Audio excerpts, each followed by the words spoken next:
Hi Okay, there. we're now live streaming. Thank you. Thank you, Andy. Good evening, everyone. Welcome to the combined meeting of Education Policy and Directions and the Operations Policy and Planning Standing Committee meeting on today, December 7th, 2020. Before we get started, I want to recognize and acknowledge the Esquimalt and Songhees nations, on whose traditional unceded territory we live, we learn, and we do our work.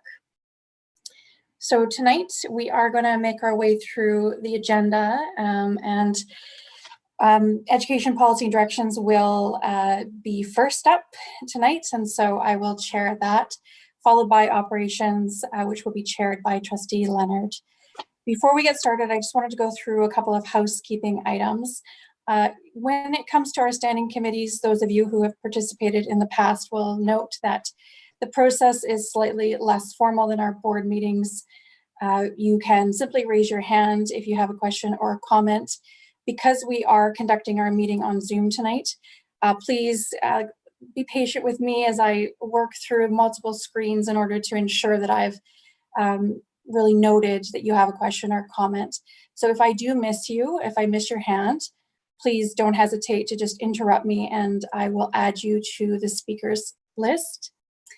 In terms of voting, I just want everyone to be aware that although it is a combined meeting, we still function as a standing committee according to the members of the committee who have voting rights. Other trustees, you'll note, will participate, but they do not have voting rights on our committee. So just to quickly review, the voting members of Education Policy are Trustee McNally, Trustee Ferris, Trustee Ryan Painter, and our ex officio member who also has voting rights is chair of the board, Trustee Waters, and myself, Trustee Duncan. I also have voting rights and am chair of the committee. So without further ado, with housekeeping out of the way, I wanted to move us to our approval of our agenda for tonight. So because it's a combined meeting, we're approving both agendas for both committees. So I want to ask whether there are any amendments or additions to the combined agenda. Trustee McNally? Thank you, Chair. I did send in a notice of motion, which I hope will be added to the agenda at notices of motion. I don't intend to actually have that as new business, simply a notice of motion. And I've sent it in to all trustees. And I can read the motion when we get there. Yeah, thank you, Trustee McNally. We did receive that with thanks. That will be added to the Education Policy and Directions agenda under E, notice of motions. Thank you. And thank you also for clarifying that that was a notice of motion that you want to bring that to the board. So yeah, I appreciate that. Trustee Leonard. If I could just ask the Secretary Treasurer, do we still have a presentation tonight for Victoria High School under H1? Yes. If I could ask the everybody's indulgence to move it up to C1. All right. Although I'm going to call the question. Can I just clarify with the Secretary Treasurer? So we're amending the operations aspect of the agenda, and so in which case should the voting members of operations only be voting on that amendment, or because it affects the Education Policy and Directions agenda, should the Education Policy and Directions have voting members vote, or should we all vote? How do we handle that from a process point of view? I think at this point you're in the Education Committee meeting, and so you would vote on it, but I would hope by consensus that everybody agrees to change the agenda. I'm sure they will. Yeah. Okay, wonderful. Thank you. So why don't we, by a show of hands, do we have consensus to move H1 up to C1? Show of hands, all trustees in the spirit of collective teamwork. Looks like it. Okay, fantastic. Thank you, everyone. Thank you. By consensus, we will make that amendment. Anything else? No? Okay, can I have someone move the amended agenda then? Thank you, Trustee Ferris. All those in favor of the amended agenda?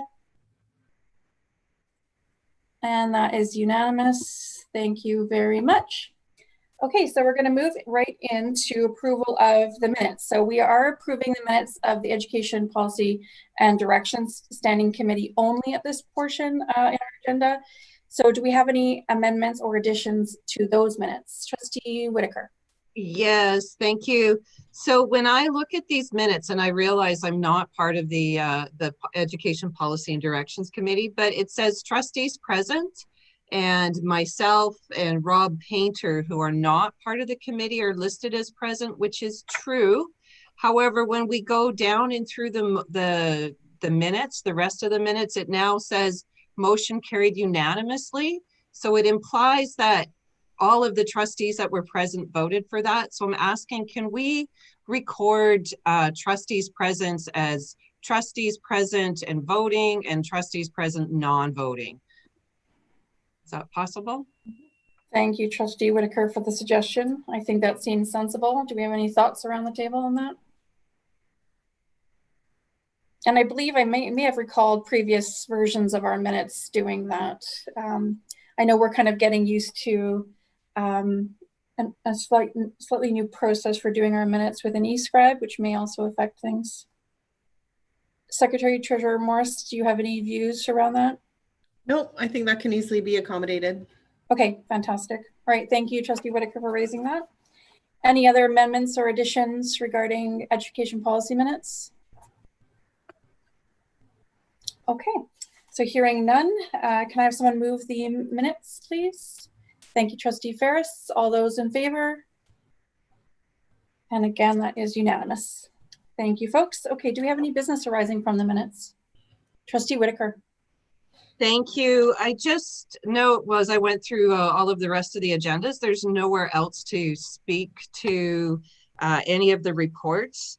And I just wanted to comment. So on C8, I had brought up, even though again, I'm not part of the committee, I had brought up some comments around the pilot project under C8 with Harold.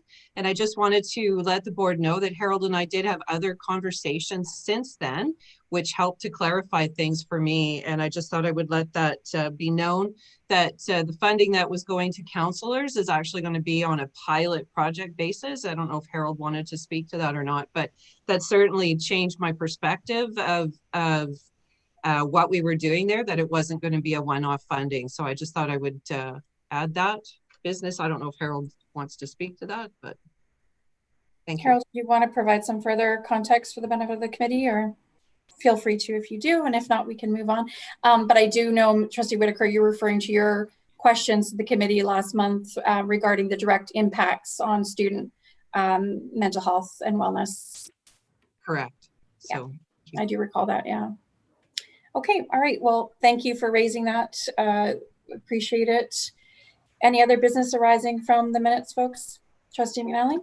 Thank you. This is not, Chair, business arising from the minutes. It's a point of privilege, I guess, a sad one. I'm looking at eScribe on my SD laptop and doing the Zoom on my home laptop. I cannot see anything but the headings on eScribe. I don't do this often enough to be really fluent with it.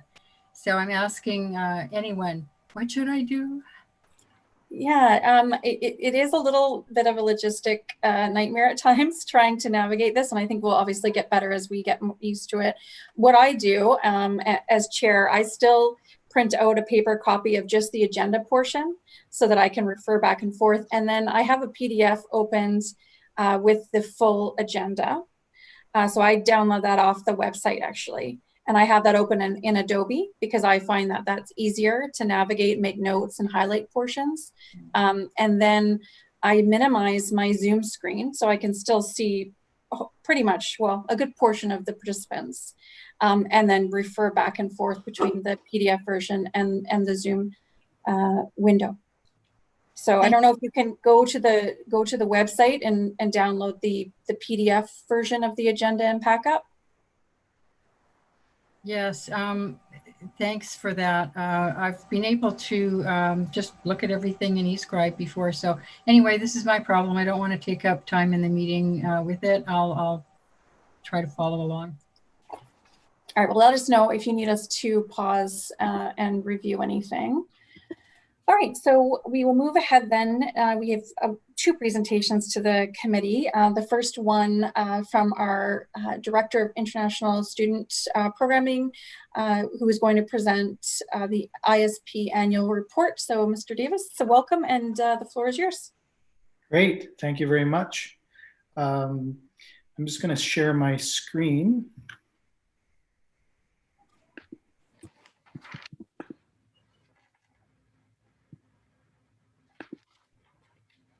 All right. See if I can get it going here. Sorry.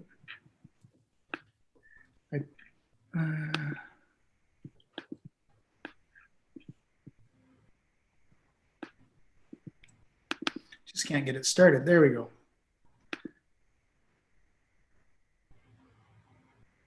Slideshow. You would think I've done this once or twice. So thank you, Trustee Duncan, Chair Duncan. Thank you, everybody. As mentioned, my name is Jeff Davis. I'm Director of the International Student Program, and very, very happy to be here tonight to provide an update on the International Student Program. I was thinking about it as I drove down December 7th at 7 p.m. If you like the number 7, which I do, that's a lucky evening to be doing this. I also was thinking about my great-grandfather who was scared of the number 7. So on the 7th, the 17th, and 27th, he did a self-imposed restriction of his movement, and he wouldn't leave the house on those days. But it turned out many in my family are actually born on the 7th or the 17th. So he was maybe on to something. The last time that I presented for Ed Policy was February 3rd. We were in a different world at that time. And it was a great opportunity to have some students come and talk about their intercultural experience in Tokyo with the Tokyo Board of Education. Since then, obviously 10 months have passed and we've all been through a lot. I do very much appreciate what everyone on this Zoom call, the support that the International Student Program has received over that time. And I just wanted to acknowledge that it has been, for our school district, it's been a tough time, and I just wanted to say thank you. Middle of May, we had some department information sessions, and at that time, I went over some priorities for 2021. Each department went through this process, and so what I'm going to do this evening is discuss each of those priorities. There were 7, and go through each slide and tell you what has happened since May and what we're planning for the rest of 2021. We'll also do a little bit of a backtrack review on the previous operational plan and talk about some plans moving forward for our new International Student Program operational plan. Sound okay? Yeah, and I will keep it short. I know that going first, there's a fairly long agenda, and I will probably talk for about 15 minutes and then provide time for questions and answers as usual. So here we go. So just going through the 7 priorities, we had one that is very important to the International Student Program, providing additional support for the emotional needs of students, expanding the Global and Intercultural Skills Program, expanding International Education Victoria initiatives, return to pre-COVID-19 enrollment levels, a review of ISP risk mitigation strategies, looking at Uplands campus, expand program options and reviewing the homestay program, and ensuring the new ISP operational plan enables and aligns with the district strategic plan. So those are the 7 items I'm going to go over this evening. So the first one,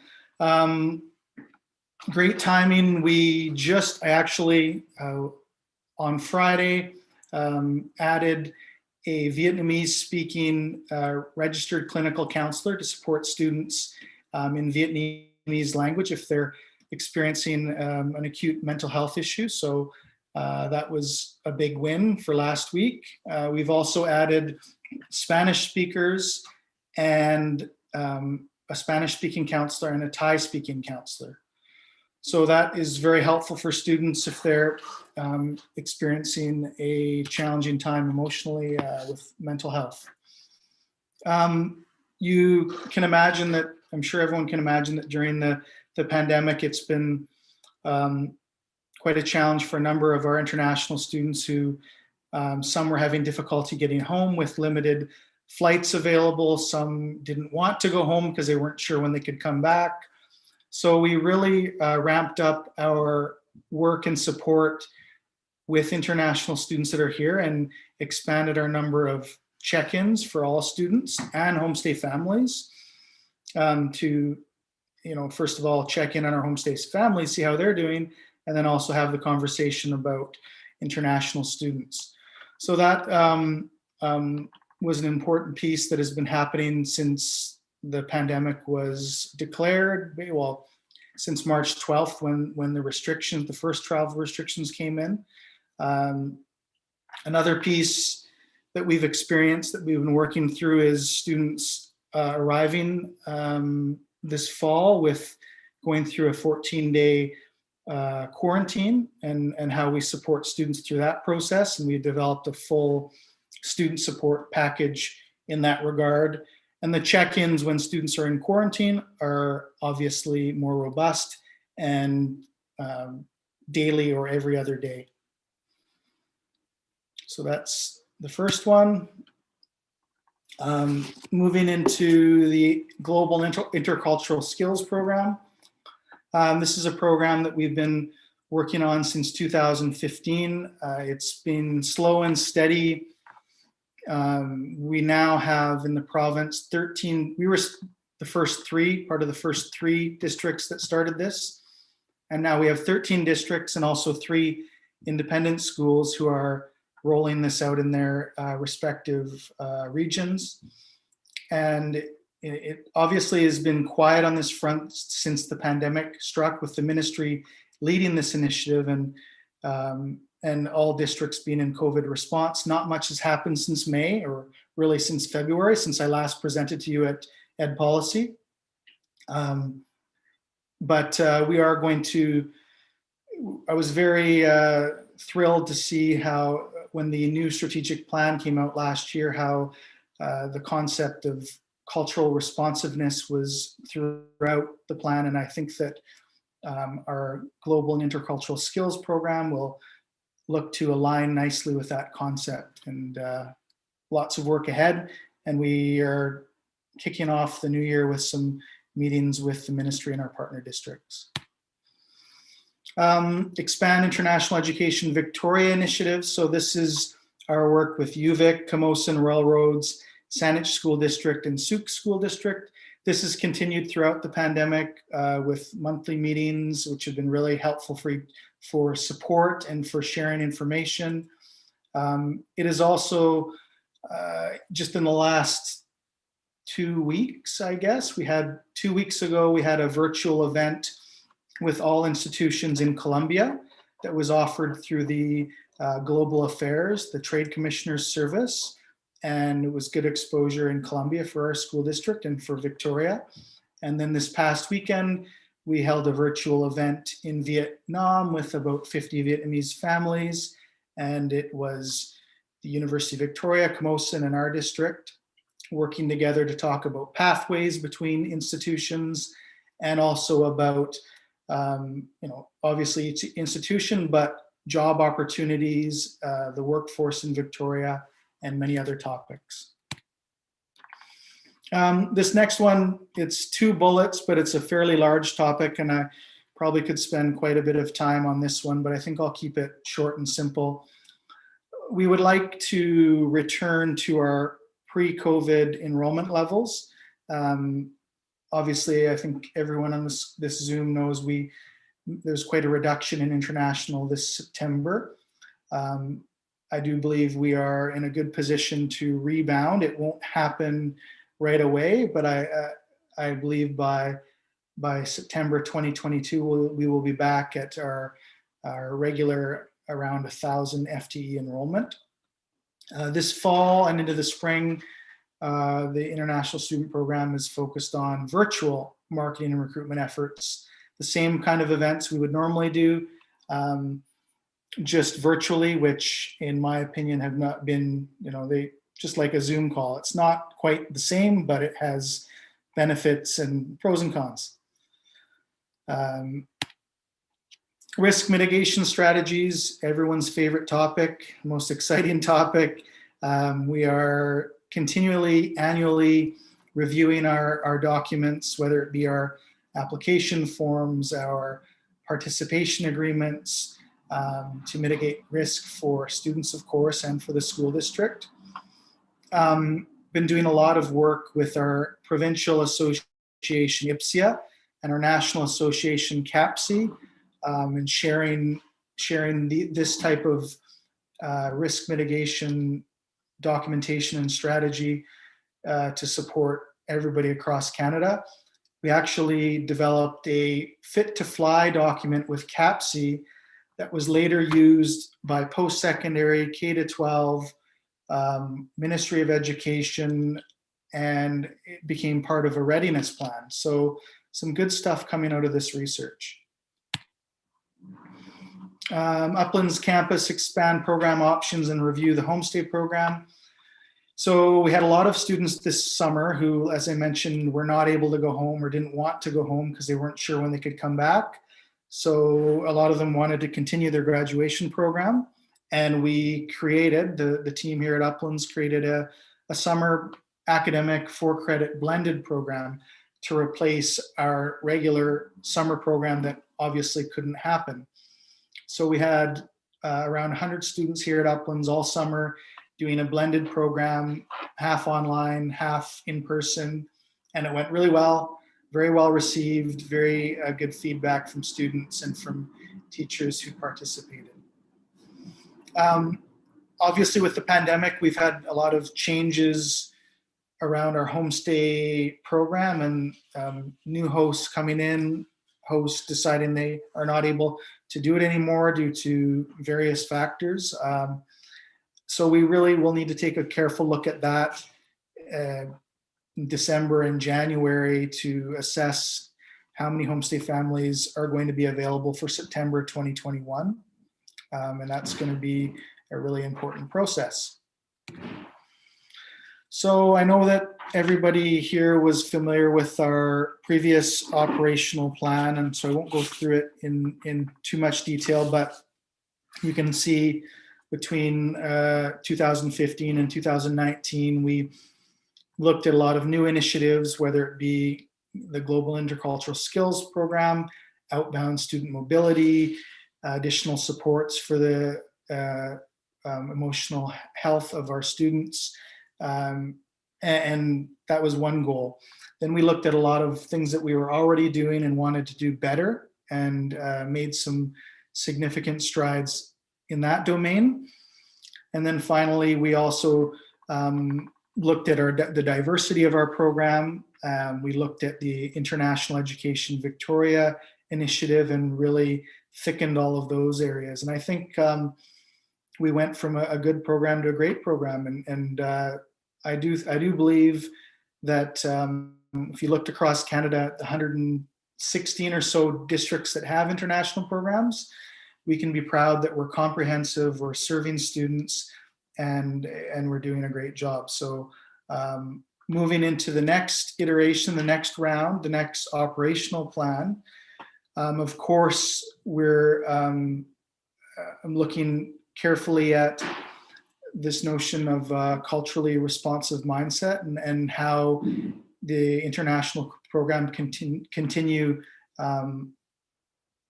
supporting this and helping to create this in our district, and having students from over 30 countries certainly helps in this regard. We're going to make sure that all of the students or all of the people, students, parents overseas, school-based staff, homestay families, study abroad agencies, all the people that we work with and serve are reflected in the new plan. And as a overarching framework, making sure that we're continuing to attend to the emotional needs of international students under our care. And finally, our work with IPSI and CAPSI will continue because that has proved very helpful for our program. So I think that is all for me. I'm gonna now thank you for listening to me tonight and having me on. I always look forward to my opportunities to do this. I always get a little nervous, but I always look forward to it. And I'm just gonna open it up for questions. Thank you very much. I appreciate it, Mr. Davis. And so I see that Trustee McNally has her hand up. Can I ask you just to exit out of the screen sharing option, if you don't mind, and then it'll make it a little easier for me to see everybody. Thank you. Yeah, I All like right. that better too. Yeah, Trustee McNally. Thank you, Chair. Yeah, through the chair to Mr. Davis has, I mean, impressive report, and I'm glad the program is growing and well. In the pathways, has there been any exploration with Gulf Islands School District 64? I see you've got, the Lower Island district. Just wondering. That's a very good question. We haven't expanded it beyond the three larger districts in the region, but that's certainly a good question. And they've had the Gulf Island International Program has had changes in leadership over the past several years. So, but I do know the person who is in charge of it now, and I think it would be certainly a good idea to discuss this with Ms. Wakefield as well. Thanks for your question, Trustee McNally. Trustee Ryan Painter. Yeah, thank you, Chair, and thank you, Jeff, for the presentation. I always really look forward to the international program presentations when they come. There's always a lot of information, and I appreciate what you bring. Two things jumped out at me, and so I just wanted to ask around the GISP program. You mentioned engaging with the Ministry of Education. I'm just curious what those engagements involve and what that looks like from your perspective. And then just secondarily, in terms of returning to pre-COVID enrollment levels, you mentioned that ISP is positioned well for return to 1,000 FTE by fall 2022. I'm very happy to see that that's the plan. I'm wondering what kind of buttresses that plan, like what's the foundation of that built on? Thank you. Sure. So the first question, if I heard it correctly, was how is the Ministry of Education involved? Is that right? Yeah. Just, in with the GISP, it just says continue engagement with Ministry of Education. Just what does that engagement look like from your perspective? Sure. So in 2015-16, the Ministry of Education International Branch, the director there, and there was three different elements to it. There was this notion of intercultural competency development. There was an outbound mobility element, and then there was a inbound for students coming here scholarship opportunity. And so all three are still in place, and the intercultural competency development for all students, local and international, evolved during that time to a program called GISP. And so the ministry, they set regularly scheduled meetings, depending on the year, probably 3 to 5 times, and they bring districts together, and we talk about how we're going to implement this program in our local context, is basically the crux of the engagement. Okay? That's great. And then, yeah, just the second one was, sorry, folks, if I'm not loud enough. Hopefully I'm loud enough now. Was just around around the 1,000, returning to 1,000 FTE by fall 2022. I'm just curious what buttresses that figure when you look at returning to 1,000, because 2022 is a little bit away. So I'm just curious how you came to that. Well, I think in our discussions with provincial association, national association, you get a pretty good sense of where each district is in terms of their rebound. And there's a lot of districts that are talking about a 5-year plan, and that it's going to take a lot longer, and their programs have been decimated. Like, you know, our reduction was about 50%, where some programs are much higher than that. And then also our, for lack of a better term, our COVID experience on the island has been better than most places in Canada. So we still, throughout the pandemic, demand hasn't been the issue. Sorry, my mom is texting me. About Christmas, I think. But where was I? So yeah, so demand hasn't changed. Throughout the pandemic, people have been applying and wanting to come. It's been the travel restrictions that have held things up. And if everybody who's applied decided they were going, or was able to come for second semester, we would have 750 students for second semester. Now, I don't know if that's going to happen because of the timelines, because of study permit approval procedures that happen not in Canada, in the home of the students, the source country. So just looking at what we're doing, demand, that's the prediction at this point, right? And then the other thing I should mention is that many programs there was a staff reduction in international, and owing to the foresight of the district leadership, we were not put in. We lost a few staff members due to vacations of positions, but not positions being vacated. But we didn't lose a large number, so we were able to continue providing really good service for students, and so that's also helped with our rebound. That's all really good to hear, Jeff. Thank you. And say hi to your mom from all of us. Thanks. Thank you very much.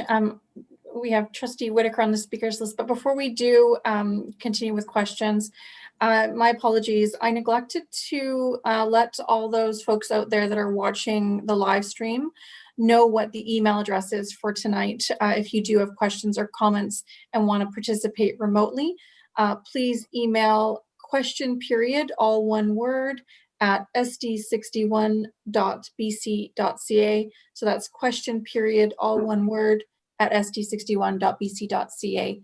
And thank you, Trustee Whitaker, for the prompt. And did you have a question? Yes, so thank you very much for this presentation. My question is around I'm curious, before COVID, how many students approximately is our average for participating in the Global Intercultural Skills Program? And do we have a goal of our increased number, or? Yes, so if I'm looking at last year, we had one class offered at Esquimalt and one class offered at Spectrum. So that would be 60 students in class. And we also had our Tokyo group, which was, I believe, about 12 students. So the original goal for this program was to have one class at every school. But again, it's a slow, methodical process, and generating student interest in this endeavor when there's so many other opportunities out there has not been easy. But that's our goal would be one class per secondary school, and then looking at how it might fit at the middle school level as well. Thank you. Thank you very much again. I just had one question. I don't see anyone else's hand up, so I'm going to take my turn. I just wondered, first of all, I wanted to say how pleased I am to hear that the team is looking at risk mitigation, and that it's wonderful news that approach has proven useful in other contexts and other districts. So that's fantastic. I just wanted to know, when you're, over the last few months or since COVID hit, what sort of feedback are you getting from some of the homestay families in relation to sort of concerns in particular, but just in general? What are they telling you and the team about how things are going for them and for students? Oh, that's a long conversation. But I'm just thinking about major themes, and it's been different as we've gone through the pandemic. I would say initially, when the travel restrictions came in, there was a lot of concern, and we had the same feelings about trying to make sure students were able to get home while flights were still available. As it has evolved, there's been a few interesting themes that have emerged. The one that was surprising was in September, when we didn't have quite as many students, we had a lot of homestay families very disappointed that they weren't going to be able to host, right? We've also, that sticks out to me. In the summertime, when we were talking about returning students coming back, the self-quarantine process was quite a concern for everybody, us as well. And we put a student support plan in place, quite a robust document to show homestay families all the steps that would occur from a student leaving their home country to coming in to pick up at the airport, all the extra supports, like having an ISP staff member at the airport for every single arrival. Things of that nature were of a concern. And the most recent concern, thinking about moving into right now, I would say, is around activities, because students are in homestay, but there's not nearly as much to do in Victoria with our restrictions. So that's what's popping right now, I would say, and we're thinking about ways around that issue. So yeah, it changes every month. Yeah, fairly dynamic world we're living in at the moment, more than usual even. Yes. Yeah, no, that's great. Thank you so much for that context. That's appreciated. And thank you for presenting tonight. Thank you very much for having me. Take care. Okay, thank you. All right, so we have another presenter this evening. HDR Architecture Associates will be presenting regarding Vic High School. Now, I just want to clarify, I'm not 100% clear. Mr. Souls, are you presenting?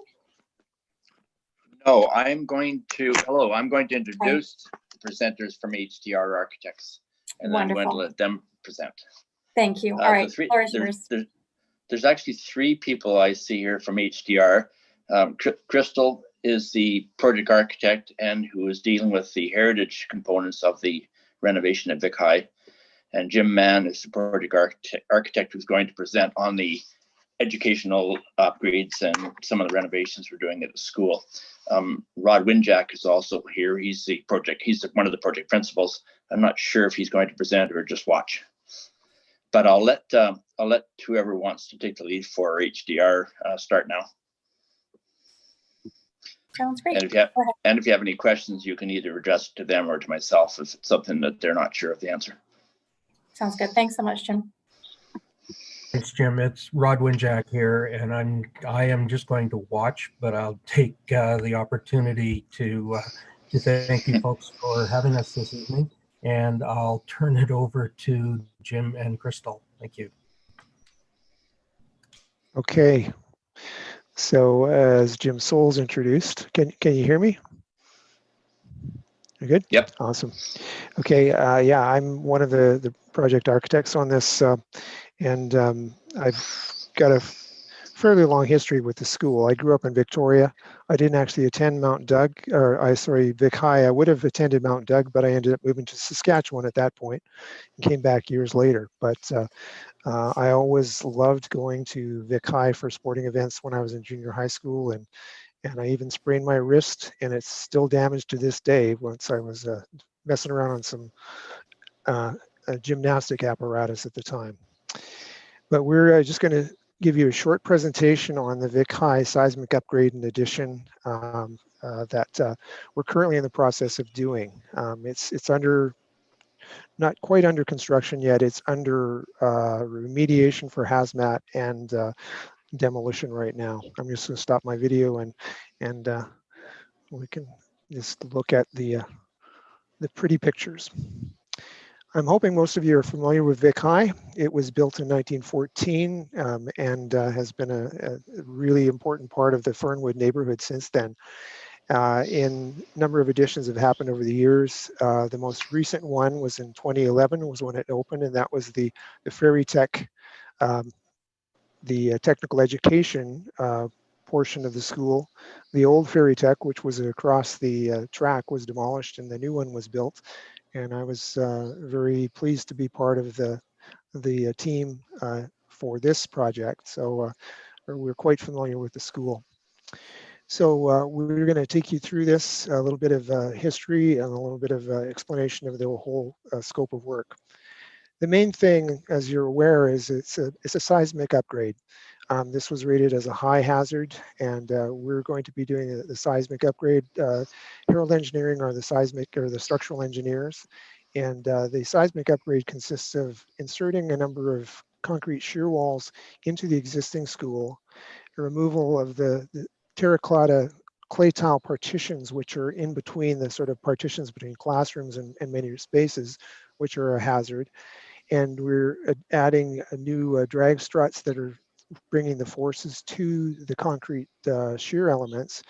And at the north side, northeast and northwest, we're introducing two significant stair towers, which are enabling us to put, sort of drag the forces out into those stair towers rather than needing to put more shear walls inside the building and possibly cover up some walls. So that's kind of the strategy that has been developed to do this. Of course, we're removing the hazardous material that's in the building.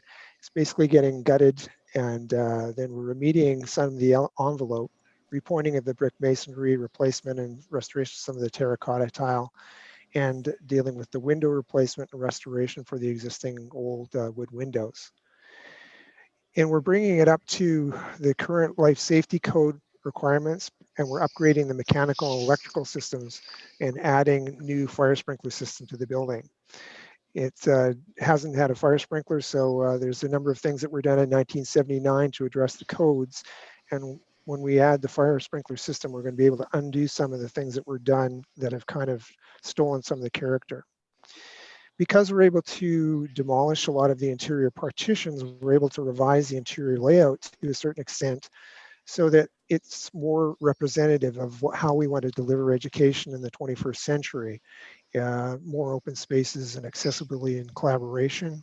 We're improving the accessibility for persons with disabilities, and overall providing more opportunities for interaction and collaboration.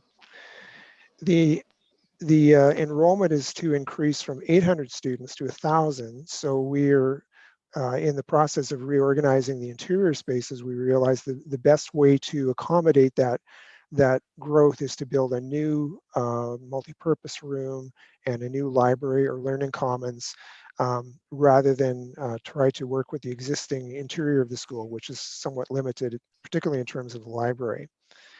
And also as part of this, we're creating an addition of a neighborhood learning center for community programming. And the partner in that is the Intercultural Association that's going to be the community partner for the neighborhood learning center. So I'll turn it over to Crystal now to kind of go through the history and talk a little bit about the heritage aspects of this project. Hi, everybody. Can you hear me okay? Yeah, Great. Okay, so thanks again for having us today. It's a pleasure to present our project with you. So I was brought onto the project about a year ago to assist with design and coordination of the heritage aspects of the school. Vic High is a very well-loved building in the community of Fernwood, and so it's been our intent to ensure the historic building is preserved as much as possible in such an extensive renovation. So I'll just take a minute or so to briefly talk about the history of Vic High, as well as the process and strategies we have taken to preserve the historic site. And then I will pass it back to Jim to go over the other upgrades and the design of the new addition.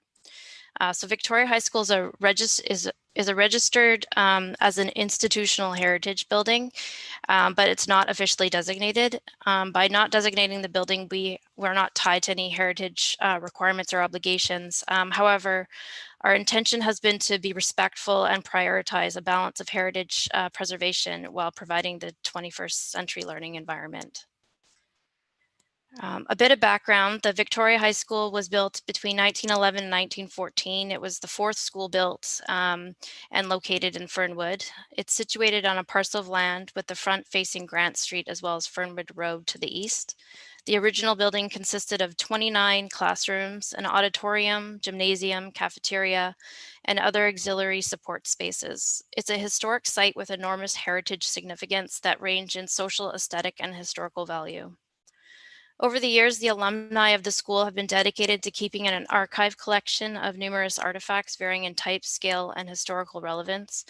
And we've worked closely with this group as well as the principal, Aaron Parker and Jim Souls, to ensure we cataloged and salvaged everything that held meaning and value to them. The building itself has many character-defining elements that are still preserved in the school, and some are in better shape than others. Here we have an image of the original building on the left, which looks like it's a reproduction on a postcard type image, and the current state is on the right. As you can see, many of the trees have sort of blocked the building's features. So here's a diagram showing layers of history and the evolution of the site and the various additions. The dark blue is the original building. Purple is the 1955 edition, which consisted of the Andrews Gym, stair towers, and the arts department. And the light blue is the 2011 Ferry Tech edition, and green is the 2022 edition. So these are images of the west elevation and the memorial bleachers erected in 1939. So they will remain on the west side of the site facing the running track and the field. These photos show the east and north editions, the 1955 and the Ferry Tech editions built in 2011. And so you can just see sort of the layering of the buildings on the site. And as mentioned earlier, as part of the scope of our work, it was to also coordinate the extensive repair and the maintenance of the exterior cladding. This is a great opportunity to take advantage of the funding for the seismic upgrade of the school and make the necessary repair and maintenance that is crucial now in ensuring the school lasts another 100 years. So as part of the process for the design of this project, back in the summer, we presented to the Heritage Advisory Panel at the City of Victoria. It was not a requirement for permitting, as it's not a designated building, as I mentioned before, but we did it as a courtesy, much the same as when they did the 2011 edition. And to preface the presentation, we did a tour of the 1914 building with the panel members so they could see the historic building prior to demolition.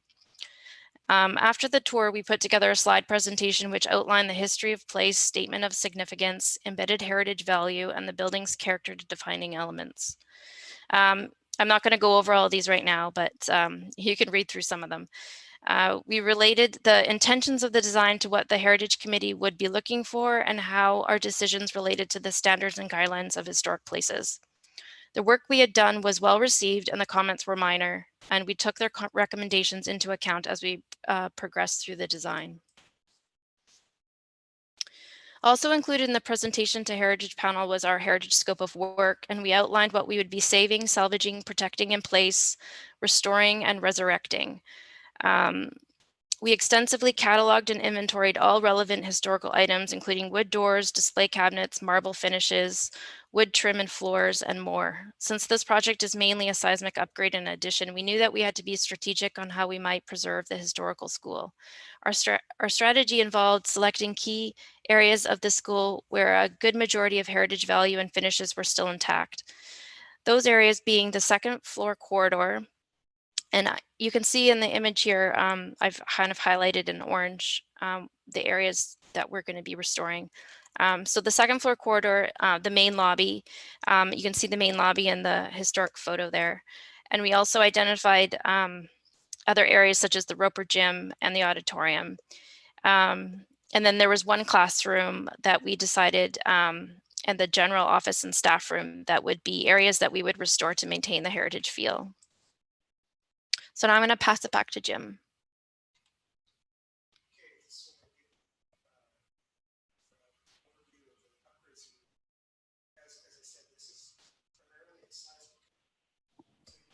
Hey, Jim, I think you might be muted or your volume is turned down. No, sorry, forget to unmute myself, even after all these months. It Yeah, happens. so yeah, this is primarily seismic upgrades. So this basement level plan is indicative of these dark red lines are indicative of the major seismic elements that are in the project. New shear walls, concrete shear walls that are being introduced, and those rise up right through the whole structure. And then there's a number of drag struts that are placed in the floor, which are metal and concrete, and they draw the forces to these various shear walls. Besides the seismic elements that are being upgraded, we're also upgrading in terms of fire safety. We're adding fire sprinklers. So that's the biggest thing that makes a huge difference in this school. We're also providing for more inclusivity in the way that we're organizing the washrooms in the new plan. A lot of all gender washrooms are going to be available. Increasing the energy efficiency by upgrades to the electrical and mechanical systems, and in putting new windows into the school. Existing windows some of them are the original glass, single pane glass from 1914. Increasing accessibility. We're adding a new elevator that will connect to all 6 levels of the school. And we're improving the water efficiency, obviously, with the new fixtures. Previously, there were just dozens of toilets and urinals and things in the school, way more than were necessary. So we're bringing it closer to the code requirements, but it still is plenty available. So those are the kind of upgrades that we're going to be doing. The major areas that are being affected in the school with the additions are shown here, the basement level. Each corner of the northwest has this seismic stair tower element that's introduced. And at the northeast, we're also introducing the multipurpose room and the neighborhood learning center beyond that. And these elements are the primary things that are at this level. And then we move up and there's things to stack on top of them. As you can see here, this is sort of the half level in between Ferry Tech and the basement level. We're tying in with the neighborhood learning center. And then we have the multipurpose room. We have a new lobby that is connecting to the Fernwood entry. And part of the intent of the new lobby is to provide a less colonial expression to the entrance to the school, to make it a little bit more welcoming to the Indigenous population that's at the school. There's a strong Aboriginal education program at the school, and in consultation with the folks in that program, it was pretty clear to us that it would be good to try and give them something, a way to enter the school that was a little bit more comfortable and less imposing than the very beautiful but very colonial Grant Street entrance. So as we go up the building, we carry on, and this is the main level, the second floor, which is sorry, forgive me, I got a number of things. we can go back down to that one. Okay. Yeah, but here's where this is just focusing. We're showing the elevator here, and what the the things we already sort of mentioned, the accessibility and wayfinding, we're making that much better in the school. Previously, there were a number of additions of stairs and things that were added in the 70s that are no longer necessary with these new main stairs. We're able to improve the circulation in the school, allow it to flow together better, allow the wayfinding to be more natural, because in the existing school, there's a number of kind of dead ends where you reach a point and you really can't get to across the school unless you go all backtracking it all the way around. We are increasing the enrollment to 1,000 students, so that requires the addition of the multipurpose room and the learning commons, and that's what we've been talking about over there. We'll get into a little bit more detail on that in a moment. Let's go to the next level. On the second floor, which is kind of the main level that Crystal talked about, the level that's going to be restored, where we have the main office and we have the auditorium. This is kind of the performing arts at the north part of it. This is where we're proposing the new learning commons.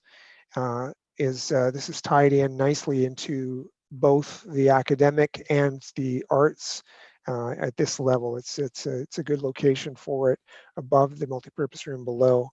And it provides, we'll see a little later in the elevations and three-dimensional views from the exterior. It's kind of like a lantern that's will be a sort of a beacon glowing, indicating what's going on at the school as we move forward. On the level above, on the third floor of the school, the additions that we're making are providing opportunities to provide teacher preparation areas and collaboration spaces for the students.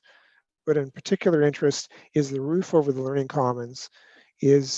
We're providing an outdoor classroom there, with the focus being primarily for the Aboriginal education, the Indigenous studies, so that they have an opportunity to go outside and perform some of their ceremonies, some of the things that typically would be done on grade can be done out here, and it feels very comfortable. And this also provides an opportunity for use for the astronomy classes. Currently, they drag their telescopes out and climb onto a roof, I'm told. I don't think that's supposed to be done, but they are not. This will provide a better opportunity for them to bring out the telescopes and view the night sky. And this outdoor classroom is a controlled space, so it's not available for all students to just go out there whenever they want to. Next slide, please. On the fourth level, the top level, again, we're extending with the stair towers and providing an opportunity for more collaboration in teacher prep spaces. On the classrooms in between all the areas, we're able to introduce some of the opportunities for collaboration by putting movable partitions between a number of classrooms so they can be paired together for team teaching. We're also able to group a classroom with a movable wall to an area, a collaboration space in the corridor in some locations. So it provides an opportunity for expanding the classroom out into the corridor as necessary. And so there's a number of things like that we're able to do with these opportunities to reorganize the interior. I'm going to just turn it to Crystal for just a moment on this. Sure. Yeah, so what we've also done with our inventory is looked at ways to restore, reuse, and repurpose the materials that we are salvaging. And so in cases where we've had to remove walls due to seismic requirements and reconfigure layouts for optimal current teaching standards, we've aimed to salvage as much as we could. And again, we've saved display cabinets, marble from washroom partitions and furniture, and we're going to be trying to reuse and repurpose these items throughout the building. Mostly we're going to be doing that in the historic building only, and again kind of focusing it in certain areas. So here again we talked about the historic corridor. So the bottom image shows the second floor corridor and the lobby space, as well as the the four historic staircases here. There's some that have stained glass windows in them. So this is the main area where we'll focus our attention with regards to maintaining the heritage feel and preserving as much of the original finishes and furnishings. And then it was agreed that we had selected one classroom to resurrect, to be an example of the past, and have it located on the second floor as well. So it's on the southeast corner. And so this room had the original wood floors intact with the big south facing windows that fill this room with light. And we have gathered from our salvage list, again, display cabinets, as you might see in the drawing here, and then the wood trim, wood doors with transoms, and slate chalkboards. So we'll be reinstalling these in this space to make it look and feel like the original. And then Jim can take over from here.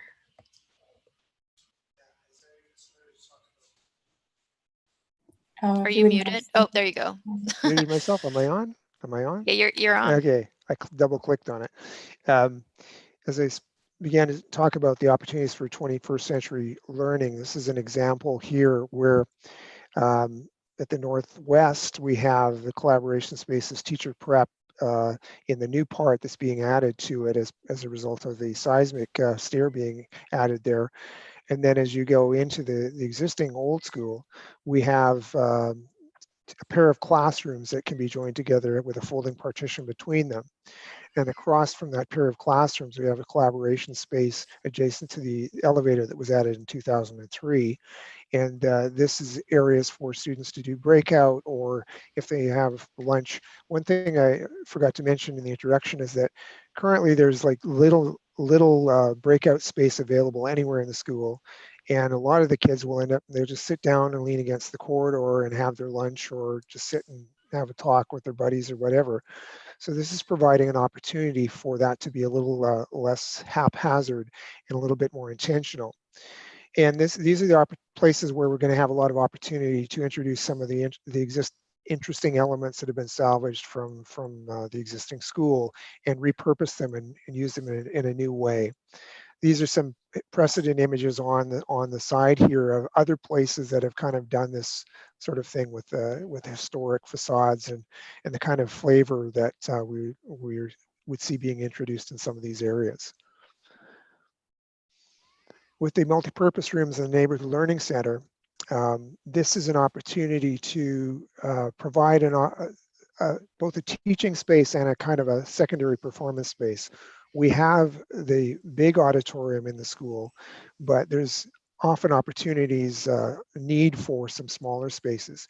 What we're proposing is at the adjacent to the new entrance to coming off of Fernwood Road, the new lobby there would be a pair of multipurpose rooms divided by a movable partition, so that they could be divided. So one is kind of like an amphitheater type seating for a lecture, and the other one is a flat floor at the lower level that could be utilized in a variety of ways with tables, chairs, or whatever. And then when you remove fold back the partition, it could be used for a larger presentation, a larger performance, small gathering, banquet, celebration, something like that. So these on the right are some precedent images. The one in the immediately in the corner with the colored steps is an image of a school that we designed in Calgary a couple of years. It's been open for a couple of years now, but that's indicating the sort of thing that we can do with the kind of gathering steps and the seating in this space.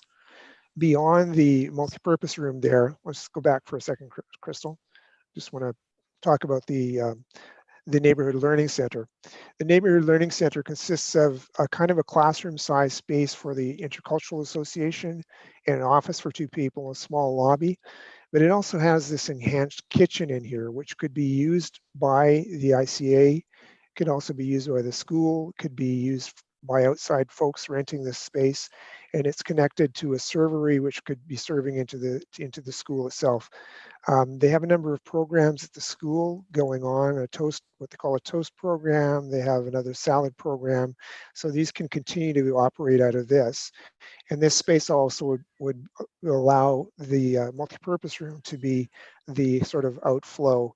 If you wanted to rent this space out to the community, food could be prepared in there and served into the multipurpose space. So I think it serves a variety of these users and the potential for the community to be even more integrated into the life of Vic High with this arrangement. And this sort of double level here, and with the enhanced kitchen in between the as part of the neighborhood learning center. Okay, we can go up to the next one. The Learning Commons. We really see this as a very flexible, light-filled space. Knowing how things are always changing, we don't want to have it nailed down too much. So it's really looking at a very fully glazed kind of exterior wall around the space, and very few actual walls except wrapping around the central core of the stair and the elevator. So these images on the right-hand side are kind of the feel and some of the features that we would like to see in the space as we're completing the design and development of it. The one in the right-hand corner, again, is that same school in Calgary that we designed, which illustrates some of the ideas. We want to have a nice wood ceiling in the space with some interesting circular shapes dropping down in various places to kind of break up the angularity of it and soften the space. But the main thing is a feeling of light, a soft light, and a very open, flexible space in there. And also we have an opportunity to enclose a teaching classroom in the corner, which was a specific request of the teacher librarian. So we're accommodating that in this design. We're quite excited about what this space can be. And I think it's going to be a really big improvement over the existing library situation that was at Vic High. And then again, looking at the outdoor classroom, these images on the right-hand side are just some sort of inspirational images. We realize we can't put a whole bunch of planting on the roof or it's going to overload it. But what we're proposing to do is create some planters and benches that could, some of them could be fixed, but some could be moved to reconfigure the roof, the space on the roof. There'd be a guardrail that would sort of keep the kids enclosed sort of away from the edges, so we don't have to have an issue of somebody getting over to the edge and any dangers there. But this space out here is another area that we're quite excited about of how it can be used and really enhance the teaching opportunities for the students, and particularly for the Indigenous Studies program at Vic High.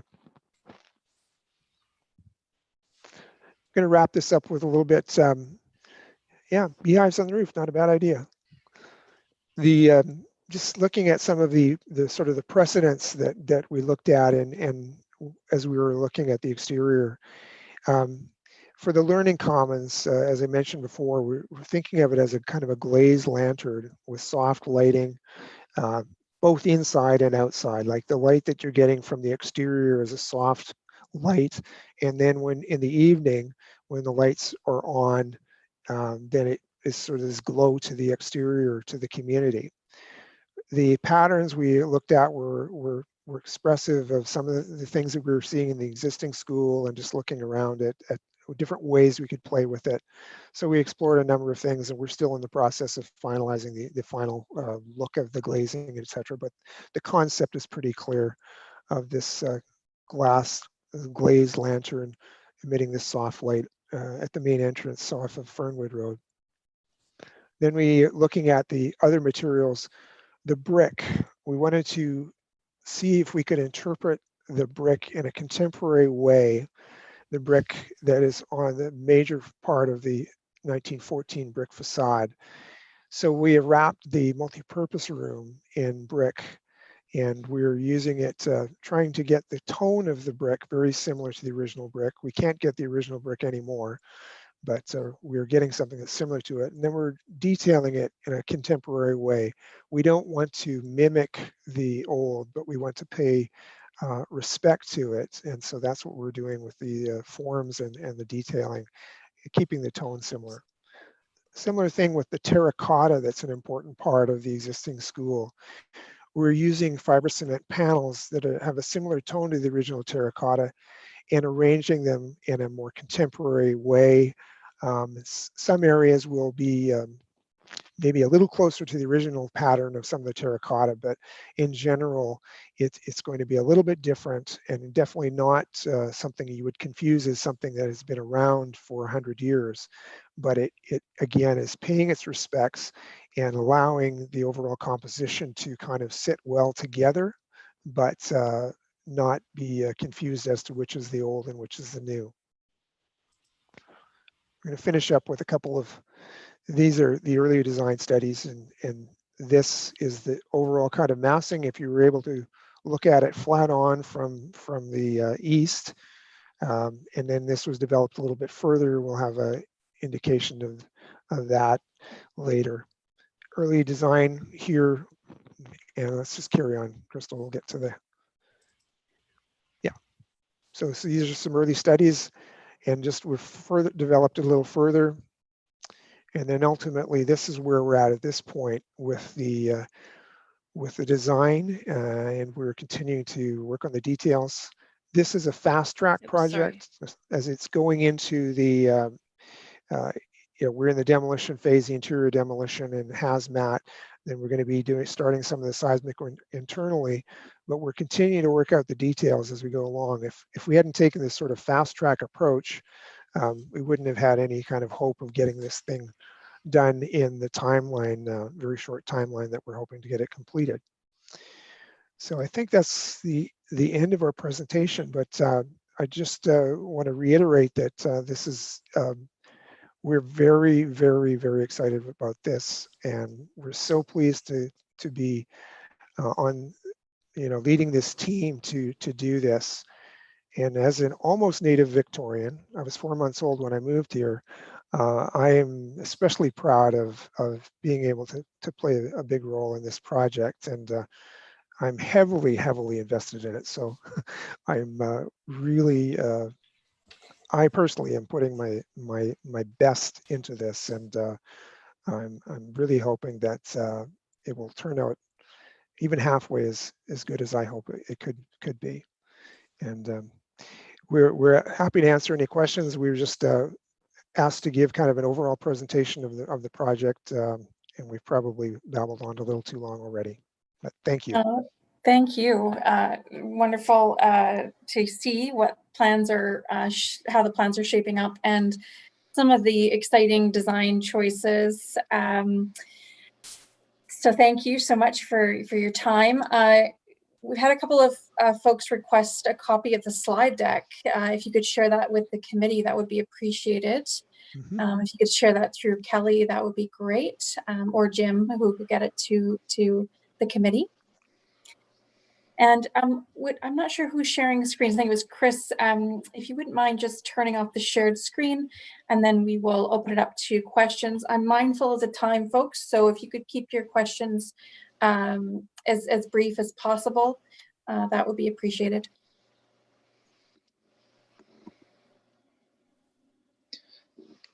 So sorry, it says that, is it Chris that's sharing the screen? If we could exit out of the shared screen so that we can. I'm just trying to do that, sorry. Oh, sorry.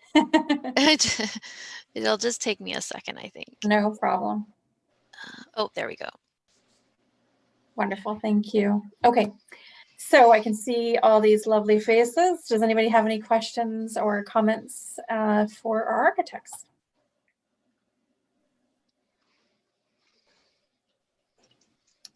Okay, well, just, oh, yeah, we got a couple here. Okay, so I see Trustee Waters and then Trustee Rob Painter. I just want to say thank you so much. I've been so excited for this project all the way along, and it's these little pieces that really bring it to light. And I see all the care and thoughtfulness, and I'm just so excited for, all of our students now and into the future, but also the Fernwood community. I mean, this is just really exciting. So thank you so much for sharing it with us tonight. We appreciate all of your work and passion for the project. Thank you. Trustee Rob Painter? Thanks very much. I realize it likely wouldn't show up in great detail on the floor plans that you provided, but could you speak to the ventilation? Certainly with COVID, ventilation has been an ongoing point of discussion. We know that the original ventilation was installed in, I believe, 1912. And while there might have been some augmentations in the past, it's definitely dated. And I was just wondering if that's been built in there anywhere. Well, yeah, the ventilation system is all brand new. One of the unique things about the original design was that originally it was 100% fresh air and 100% exhausted air. So the air handling units originally were in the basement level, and there's this huge system of ductwork that stretches out like this massive octopus, and then throughout various areas of the school were these large clay tile duct shafts that went up through the school. And all of those clay tile duct shafts are being removed, and we're going to be the new air handling system. There's an air handling system in the air handler in the basement center on Grant Street, sort of centered in the building. There's going to feed a certain number of spaces up through the middle of the building on the south side, and then we have other air handling units which are being put into the attic that are going to be dropping down and feeding out into the other wings of the building. So all of the ventilation and all of the mechanical systems are all going to be brand new. The steam boiler is being taken out and being replaced by new high efficiency hot water boilers that are much smaller, much more efficient. And it's going to be much less expensive to run, more comfortable. And I can't speak specifically to anything about COVID. I don't know that anything in particular has been put into consideration for that. Well, all of the windows will maintain to be operable, so that that's true. That would be very helpful for COVID. Yeah. No, it wasn't so much that there was COVID specific. That seems to be being addressed by the filters themselves, but just it's made us more aware of the ventilation systems and their state of repair. Yeah, more generally. Chair, I've got a couple more, but I can wait if others would like to jump in. Yeah, maybe I'll come back to you, Trustee Painter. I see that Christine Payne from BC PAC has a question, so go ahead or comment. Hi. Hi there. Oh, I can't hear you. I think you must have pushed the button the wrong way.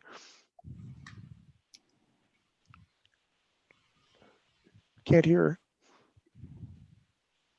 Can you unmute yourself, Christine? If you go to the top right. I was, and I don't know what happened. I think you muted me again. I don't know. I was just wondering about any design features that you put in there for people with mobility issues. If you could speak to that. Sure. We're providing the major thing that we've done is we've provided a full-size elevator that will access all levels of the school. Currently, there's one level of the school that you can't get to from the existing elevator. It's not a full-size elevator. So that's the major thing that we're doing. We will have 3 level entrances to the school. And then in regards to more specific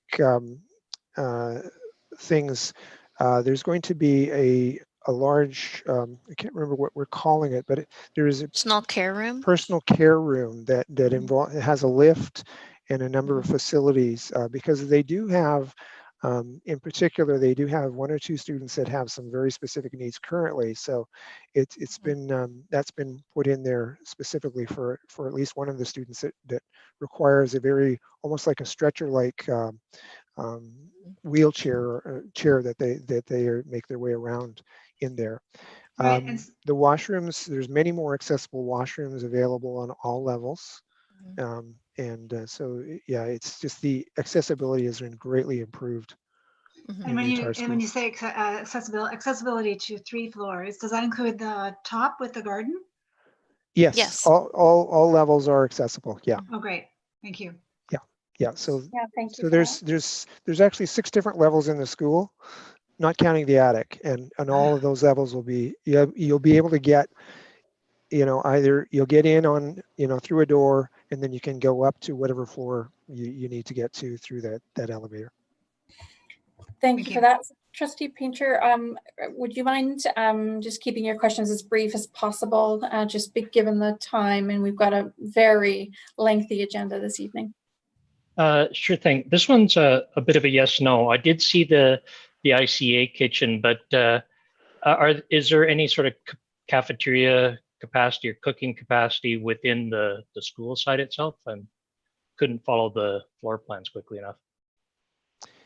The ICA kitchen would be fulfilling the same function as what the kitchen that they have in the school now, that's adjacent to the kind of cafeteria space.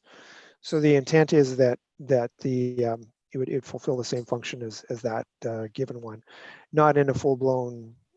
I don't believe the school has a program of a full-blown meal or anything served in the cafeteria now, but that's what that enhanced kitchen is intended for.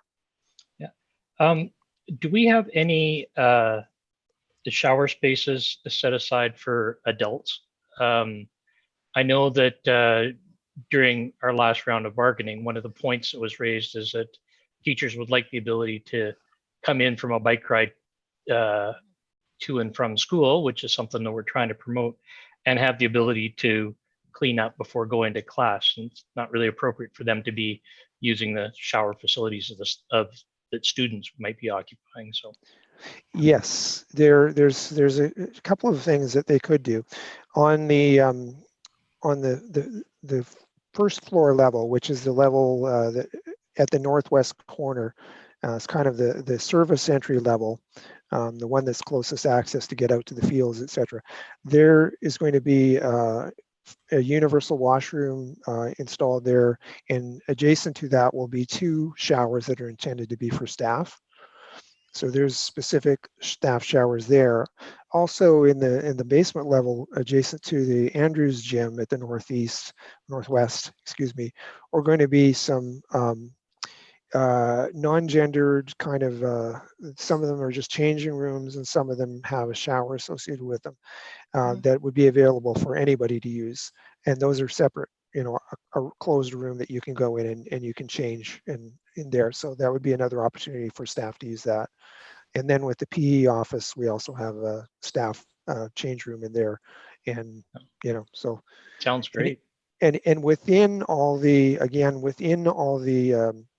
student change rooms, the toilets are all in separate stalls, and the showers are all separate stalls. It's not a gang shower. So there's a much higher degree of privacy available to all users of the school when it comes to the washroom facilities and the shower facilities. And I also want to say there's also the way we've organized the washroom facilities. It also is kind of an anti-bullying tactic in that the common areas of the washing area where you come out and wash your hands is open to the corridors in most cases. And so it is enabling people to go and use the toilet and not be able to be bullied and harassed as easily as they might have been in a previous setting where you go in behind a closed door into a big room and then get ganged up on. So we've put a lot of thought into how these are arranged. Interesting design choices. Thank you so much for that. Okay, I'm going to move us on. If there's any other questions, I'm sure we can maybe email through the Secretary Treasurer if we have any more specific questions. but I'm minded that we do need to move on. But thank you so much to you, Jim, and the team, Crystal and Jim Souls, for all the work. Certainly going to be very, very interesting. So glad that we got a bit of a window into some of these unique design choices and some of the flexibility that you're trying to build into the design to enhance some of the educational opportunities for our students. So thank you so much for bringing that passion to the project. Thank you. Thank you. Thanks for having us tonight. Absolute pleasure. Thanks for coming. So we're moving on to new business, folks. Superintendent Green, can I ask you to kindly introduce our student rep tonight? Yep, just very briefly, we've been asked by one of our schools, Spectrum, for new students to join us. They're very keen on what's going on at these meetings, and I will ask our new student to introduce herself. My name is Madeline Astridge, and I am in grade 12 at Reynolds Secondary. Hi, Madeline. Thanks so much for joining us. It's nice to have you. Okay, and so we're moving on, folks, to D2, and this is our district team update from languages and multicultural initiatives. I will turn it over to the team. Welcome. I believe we have two team members with us tonight, Mr. Bridgers and Miss Callies. Is it Callies? Am I pronouncing your surname correctly? Oh, hi, this is Simon, everybody. It's Madeleine Chaly. Chaly. Okay, I'm my apologies. Thank you for correcting me. All right, the floor is yours. Great. Well, I don't know how modern languages is to follow Jeff Davis and then a team of architects and engineers, but here we go. Here we go. We'll give it a try. Annie, I'm going to try to share my screen, and Madeline, be ready to jump in. Can everybody see?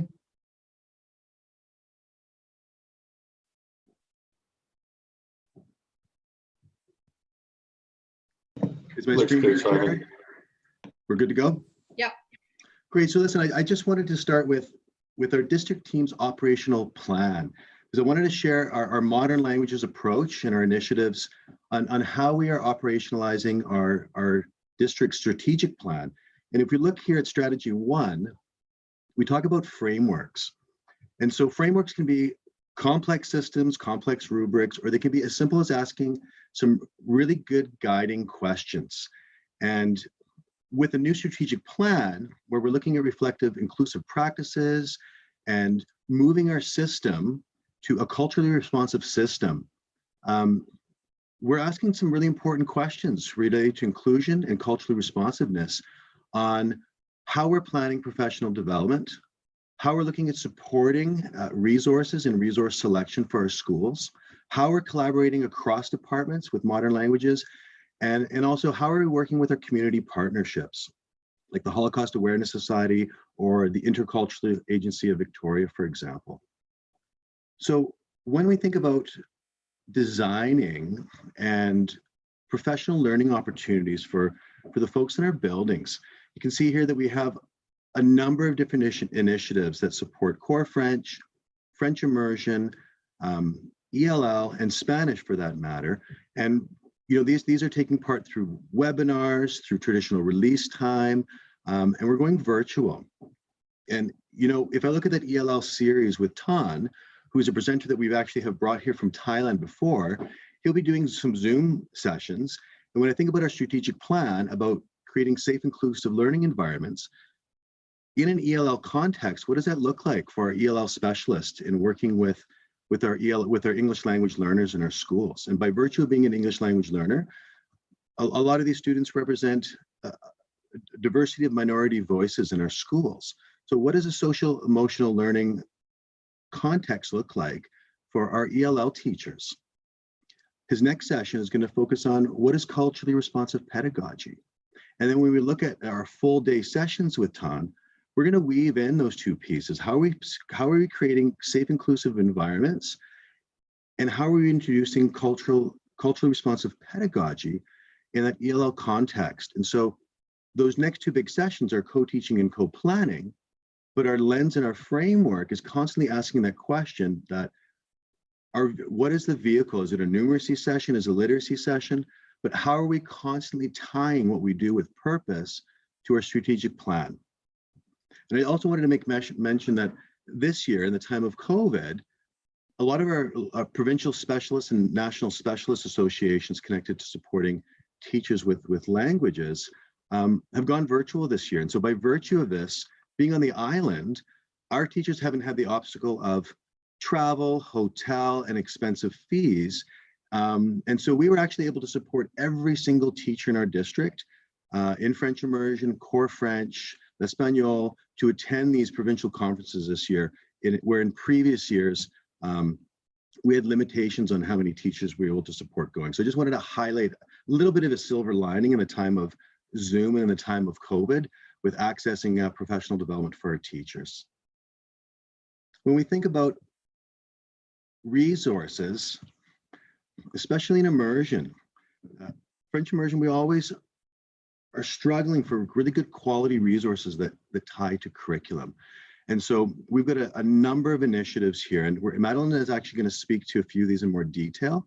And if you look here at IDELO, TPRS, and YABLA, these are now online platforms. And TPRS is actually an online platform that we co-developed with TPRS, which is a company in the States, specifically for SD61 teachers 2 years ago.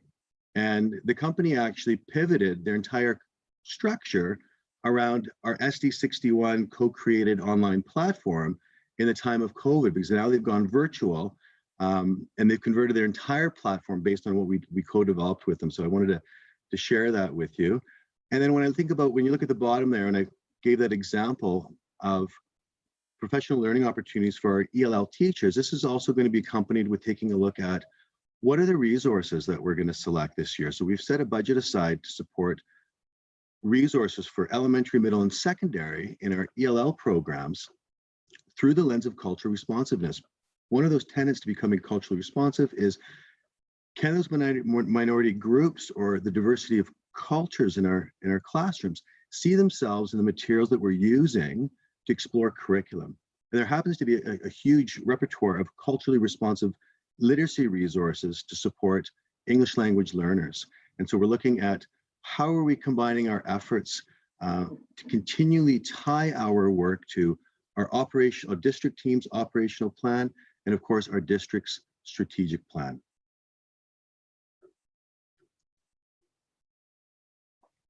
There are a number of interdepartmental collaborations with modern languages that again, Madeline is actually going to provide a little bit more detail. There's some exciting work there about raising that French profile for our immersion program. 20% of our student body on an annual basis for well over a decade is enrolled in an immersion program. So how are we reflecting the things that we're doing and supporting our immersion program, our immersion teachers, and our immersion students and families? We'll hear a little bit more about some of those initiatives in a couple minutes. One that I wanted to highlight is we still have a really strong relationship with Intercultural Agency of Victoria. So our settlement workers in schools team has actually grown and has added additional language to support. And we have just recently entered in phase 1 of a 3-phase grant proposal to Immigration, Refugee, and Citizenship Canada for service delivery improvement model. And this is a partnership with the University of Victoria. We have Dr. Carmen Rodriguez de France, who works in the Indigenous Education Department at UVic and in the Faculty of Education. She's partnered as a researcher with SD61 and ICA to develop an equity and anti-racism training program to increase responsiveness of everybody within our system. And this is looked at as a pilot that can be used in other jurisdictions and other school districts. And again, this is tightly aligned with our strategic plan and our district team's operational plan. I wanted to save the best for last, and that is introducing Madeline and the introduction of a new role in our district and our district team, and that is our French language coordinator. And the intent of this position is to continue, and you can see with some of the Pro D and resource selection initiatives that were on previous slides, that focus of this position is to continue supporting teachers, whether that's going into schools, working side by side, brokering professional development opportunities, or co-facilitating some of our Pro-D opportunities that Madeline does masterfully. Facilitate resource support, and constantly bringing that question, that lens about what are inclusive practices in second language learning settings, specifically French immersion. And again, to raise that French profile, and you'll see some more examples of that to come in our district in supporting our immersion teachers. So Madeline has joined us this year, and she's been an immersion teacher since 2007. She has a love and a passion for integrating language and thinking through inquiry. And she's actually been supporting our district informally since about 2017 through different initiatives and supporting our immersion teachers. She works with SFU as a mentor in the graduate diploma program, and she's also a sessional instructor with the University of Victoria in the BEd program and the post-degree professional program. And I just have to say that it has been an absolute pleasure having Madeline join the team with her enthusiasm, with all of the haze around COVID to start the year in a new role in the district and to hit the ground running. And you can see with the diversity of initiatives that we have going and what she's going to share with you next, that we are focused, and she's an amazing addition to the team. So Madeline, I don't know if you can see, I can't see Madeline, but Madeline, could you give a little wave and say hello? Hi, everybody. And I'm going to let Madeline take over and speak to some of the amazing initiatives that she has taken part in. And I'm going to flip the slide for you. Thank you. Thanks for that warm welcome, and Simon, and thanks for including me in this Ed Policy meeting. Yeah, my name is Madeleine. I just want to say that I was so excited as a French immersion teacher when I saw that posting come out in July. I was just so happy, as a teacher, and just thinking about for our students and our teachers what might be possible with this kind of role. So really happy that the district decided to support this kind of role. Of course, I'm also really happy that I'm in the role. I was really thrilled to be the successful candidate. This kind of work aligns with what I'm most passionate about as a teacher and my interests and also my experience. So it's really great. In the last few months, yeah, definitely have hit the ground running. I've learned a lot of things along the way, but it's been really nice because a lot of teachers, TLs, and admin have reached out, whether I've seen them at schools or just reached out by email. And there's a lot of enthusiasm for this role as well, and just the support that's kind of going to be available in this teacher role. So that's been a really nice start for me. I wanted to highlight just a couple of things, and Simon showed a smattering of Pro-D initiatives. If you want to just back up to the goals for just a minute, Simon. Thanks. Yeah, so there's lots of Pro-D, and that's a big part of this role, is supporting teachers in professional development that will support our students in turn.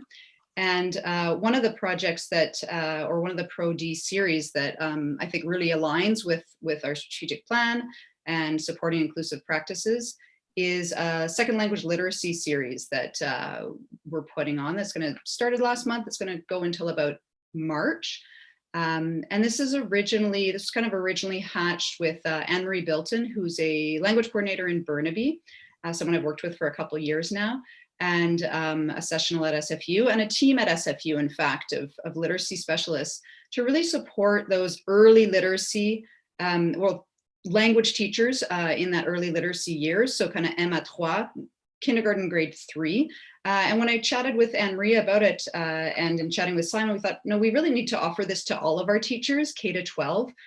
We need to support our second language readers across the span of the years. And so we've kind of extended, and that project's evolved, and I'm co-facilitating it with Anne-Marie. There are 3 sessions started in November. But what's really, I think, really nice about that series is that it's going to have that job embedded piece, a bit like Simon was mentioning with the TPRS, where we'll do that co-planning, co-teaching, time for reflection, time to put theory into practice with trusted colleagues at the school level. And that'll be in January and February. So I think that kind of format for Pro-D, that long-term building, really supports transformation for teachers, and in turn supports our students. And it was really encouraged, in a time of COVID, who's going to sign up for these? Who knows? But we've got, I think, upwards of 45 teachers, K to 12 represented. So that's really encouraging to see. You can go to the next slide now. Great. Madeline, could you just mention IDELO? Because we've subscribed to that as a district, as a resource for all immersion teachers in our district, and how it connects to bringing culture into the classroom, but also addressing that literacy goals in French immersion and availability of diversity of resources. Yeah, you bet. Yeah, so IDELO is an online multimedia platform. It's largely videos. I think there's upwards of 13,000 resources, but I discovered it first as really a video platform. It's TFO, so TV Ontario, but it's all pedagogical videos mostly and lesson sequences. And what we've done is offered a license to any core or immersion teacher who is interested in obtaining one. And it's essentially, acquiring a library of resources, very well supported through IDELO, but also really intricately linked or intimately linked with these literacy series. So when we're talking about literacy principles, K-12 in a second language context, we're talking about reading strategies. A reading can be a video, and that's a great way for our language learners to work on their oral comprehension skills and then oral interaction, discussing a video and whatnot. What really struck Simon and me when we're looking at this is these are really authentic ways for students to engage with Francophone cultures and hear other voices. They're connecting with, there are programs that really reflect those intercultural competencies, and they're also just engaging with materials, videos that are about kids living in downtown Montreal or living all around the Francophone world. So there are a lot of specific videos that touch on intercultural competencies, but it's also just that diversity of Francophone voices. So that's something that we're really excited to be offering to our teachers. Great, thanks, Madeline.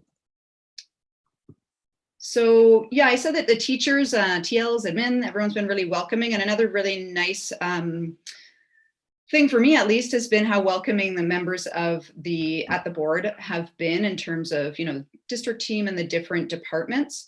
There seems to be a genuine interest in collaborating with modern languages in support of our students, which is great, and our teachers, of course. So one of the projects that I've been collaborating with Tech for Learning on is the help in support in translating the digital library. So this digital library is an amazing tool that I think as I understand it, was a creation of TLs with the support from Tech for Learning. So that's been great. And in my knowledge of, I'm almost done my TL diploma myself.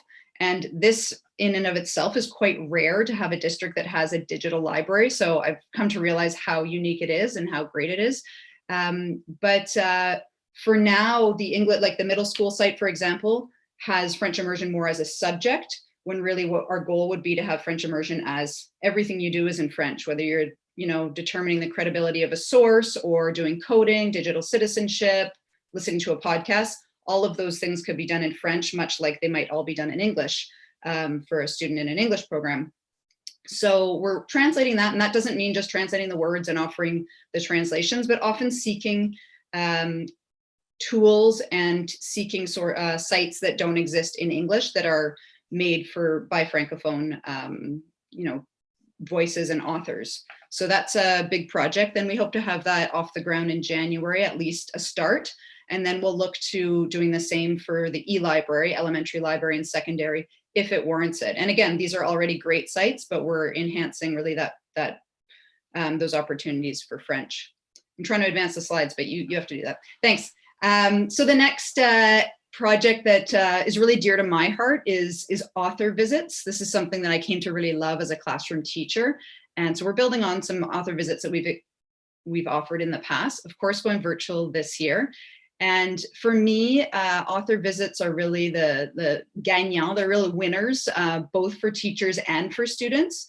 For students, it can really increase their motivation to actually sort of meet the author, realize they're a real person and they have a story, and then, oh, wow, and they speak French and they're from a French community often. It's just a really neat connection for the students. In my own practice, it's just kind of been a game changer for some students, connecting to reading in French.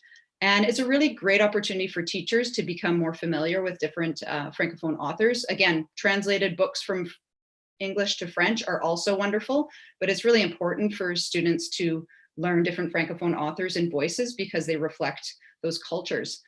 So we've got 2 authors this year. We're going to be working with 6 or 7 schools, each up to 6 classes throughout the day. So that's going to definitely be an advantage to many of those students and their teachers. So I'm supporting with some co-planning, co-teaching, in addition to sort of organizing those virtual visits. And I get to talk to authors, and that's just pretty much my favorite thing to do. So the Indigenous resource kits, last year, Indigenous Ed put together, as I understand, put together some Indigenous resource kits, theme-based, everything from elementary, the little ones, right up to secondary kits.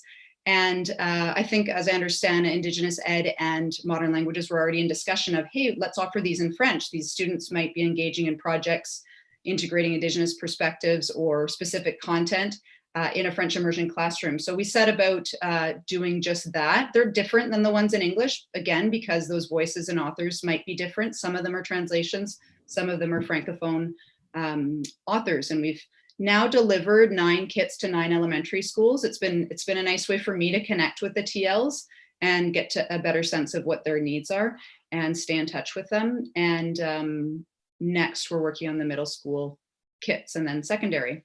So then the career ed workbooks, pathways and partnerships, put together a career ed lesson sequence and booklet for students in grade 3 to 5 and then grade 6 to 8. And we kind of came along at the end and were able to translate that resource so that when teachers got the news, it was immediately available in both languages. And that's really a nice thing for teachers, French immersion teachers, to see, hey, I don't have to translate this, or hey, this reflects my reality. So there was some good feedback about that. And lastly, these monthly snapshots, again, in the past, I used to receive them in class and they were in English, and that was great, but tended to not base my lessons around them because they were in English. So now we've got them offered in French. It's great for teachers to get that material that's already in French. I was actually working with a colleague on Friday, chatting away, and saw exactly that poster. So it's at least up in one French immersion classroom, I'm guessing in many. And so that's nice to be able to do that on the fly. So those are some of the small initiatives, but the real work is continuing to build that community of teachers in core French and French immersion, support with those resources, support in Pro-D that in turn supports all of our students. So I really appreciate being able to come and share that with everybody tonight. Thank you so much. That is very exciting to hear about all the work, and welcome. I'm very pleased to hear that you've been able to hit the ground running and are involved with some very exciting initiatives. So thank you for coming and sharing that. I'm going to open it up now to folks around the virtual table tonight. If you have any questions or comments. Trustee Benelli, Trustee Ferris. Yes, thanks for that comprehensive report. I was very excited to hear about the emphasis on expanding Francophone culture as being much more broad than long ago what I was exposed to. So where are your, if I could ask through the chair to Madeline, where are your 2 authors from? What is their Francophone background? Sure. So the two authors this year that we're working with are André Poulain, who is from Gatineau, but she's Franco-Ontarian, but she lives in Gatineau, which is in Quebec. Mm-hmm. And she came out last year and visited 7 schools, and that was really fun. And then we did a Pro-D series with her on reading aloud in the classroom. So got to know her, and then now she's doing these series virtually. And then André Marois, who's an amazing author, lots of dystopian science fiction kind of stuff and crime novels as well. And he also lives in Quebec, but he's from France. And of course, we'd really like to expand on that and continue to explore different authors down the line. Can I just follow up? Sure. Briefly. Is there any possibility of having visiting authors from African countries, perhaps, or countries where, French is being imposed as a colonial language, but nevertheless remains in use? Some of those cultural points of view could be really, they are really interesting. Is there any thought about that kind of expansion, that area expansion? Yeah, absolutely. I think this is kind of just a start in terms of the district supporting some of these author visits. And the really great thing about meeting André Poulain is that she was such a keener that she's sort of connected me with some different authors and some in other countries as well that I hope to follow up on. And we also, I've been looking in, well, Tapestry, the conference that's offered in February, it has David Bouchard as a keynote, and he is a Métis author, and he's a keynote in English, but in the afternoon he'll be doing a keynote in French. So there's a really neat opportunity for our teachers to learn from him. Definitely want to be exploring a more diversity of voices. That's kind of the goal, whether it's through IDELO on the online platforms or through author visits. Great, wonderful. Thank you, Trustee McNally. So we've got Trustee Ferris and then Trustee Rob Painter. Merci. Ma question, puis-je retourner à l'école secondaire? Je veux dire simplement merci Simon et bienvenue à Madeleine. J'ai hâte de voir les résultats de tous vos efforts. Merci. Merci beaucoup, Trustee Ferris. Merci à vous. Et bien dit. Wonderful. Merci beaucoup, Trustee Ferris. Excellent. Trustee Rob Painter. I'd follow that up, but I learned all my French in the military, and I don't think you'd stand for that much profanity. I couldn't miss the opportunity, Madame Chalice, to just express what an excellent teacher you have been. Having been privileged to have both of my kids in your class and actively trying to work the system as a parent to make it so, I could just say that you are just an amazing educator. And in as much as I know you're going to be fantastic in this role, that there's just a little bit of me that regrets that we're not going to be seeing you in a classroom at the same time. So. Thank you for those much. kind words. And yeah, I feel like I've taught many children in this city, as I think many of us as educators feel like eventually, but I really miss students, and that's something really different about this role. But I see a lot of them at Thrifties working, so that helps. They lift high objects for me and whatnot. So, and I really, truthfully, I look forward to that time in the classroom in a post-COVID world where I can be more actively in the classroom again, but thank you. All right, well, thank you to everybody. I don't see any other hands up. So thank you both very much. We look forward to having you back again soon to see where you're at. So we're going to move on, folks, to D3. That's our diversity and inclusion form update. And I will turn it over to Deputy Superintendent Whitten. Thank you. So just in the interest of time, I will be brief with this memo update. You have it in your packet. It just highlights the fact that we were unable to have our diversity and inclusion forum in the spring, which was meant to be around student voice, and then another one in the fall, which was going to be the second annual. So both have been put on hold for this time. But it is important that regardless of that, we have done a lot of work on our district team based on the information that we had, both from the survey that we conducted, the forum that we had, thought exchange, and the budget roundtable discussions. So lots of information came to us. And on the second page, you'll see some of the things that we have that are new. We didn't list the things that are ongoing, but some new things to take a look at. Connecting Assessment, Planning, and Programming is a website that we have launched. We've initiated some professional learning opportunities with some topics around behavior as a communication and person-centered planning. We have K2 early literacy interventions, and that will be coming in February to give an update at Ed Policy. We have an upcoming meeting with the BC PAC Inclusion Subcommittee. We're working on a guidebook for parents and caregivers. We heard that was much needed in our district, so we have a draft. We also have an EA Pro D series occurring starting in January, and we have some schools currently working through competency-based IEPs at the elementary and middle level. So just some highlights. Most of those will be coming to future ed policy meetings, so that might be the best time to hear more of them, of that info, and ask any questions that you have at that time. That's great. Thank you very much for that. See a few questions. Trustee Whitaker and then Trustee McNally.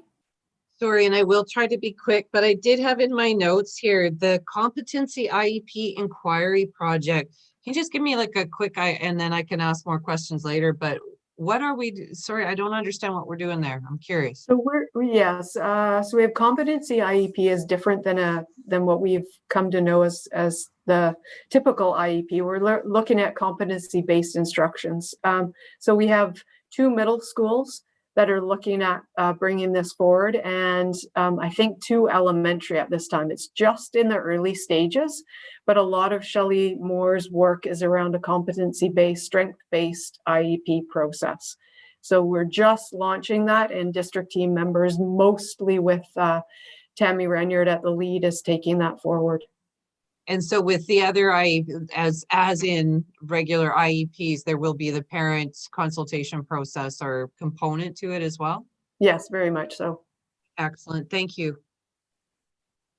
Trustee McNally. Hi, thanks. Yes, thanks for the update. Under the background, 1, 2, 3, 4th paragraph with the points. The last point, I just have I have a question about the appropriate programming for students with disabilities and diverse abilities, parenthesis, with their age-appropriate peers and cognitively appropriate peers. And I'm just wondering what the program implications are for that. So this is reflecting the feedback that we heard, that we needed to ensure that there was appropriate programming. So this is not making any changes. This is continuing with what we have done and will continue to do to ensure that they have their programming are both with age appropriate peers, but also within the needs that they have specific to their diverse abilities. So this is just articulating back what we heard very clearly from the parents through the survey, the forum, thought exchange. Thank you. And perhaps we could have an update on existing programs. There was a question from 2019 that asked the status of, from a parent, about the status of the existing high school programs. And I would like to, when you report in February, if you could include that in your report as well, and the population of the Arbutus program and how you see that going forward. And I just have one more point. It's exciting to hear about the K-2 early literacy interventions. And I would just like to remind us all that in January, the motion was passed that we instruct the Equity Committee to make recommendations for making reading recovery available to all elementary schools in the district.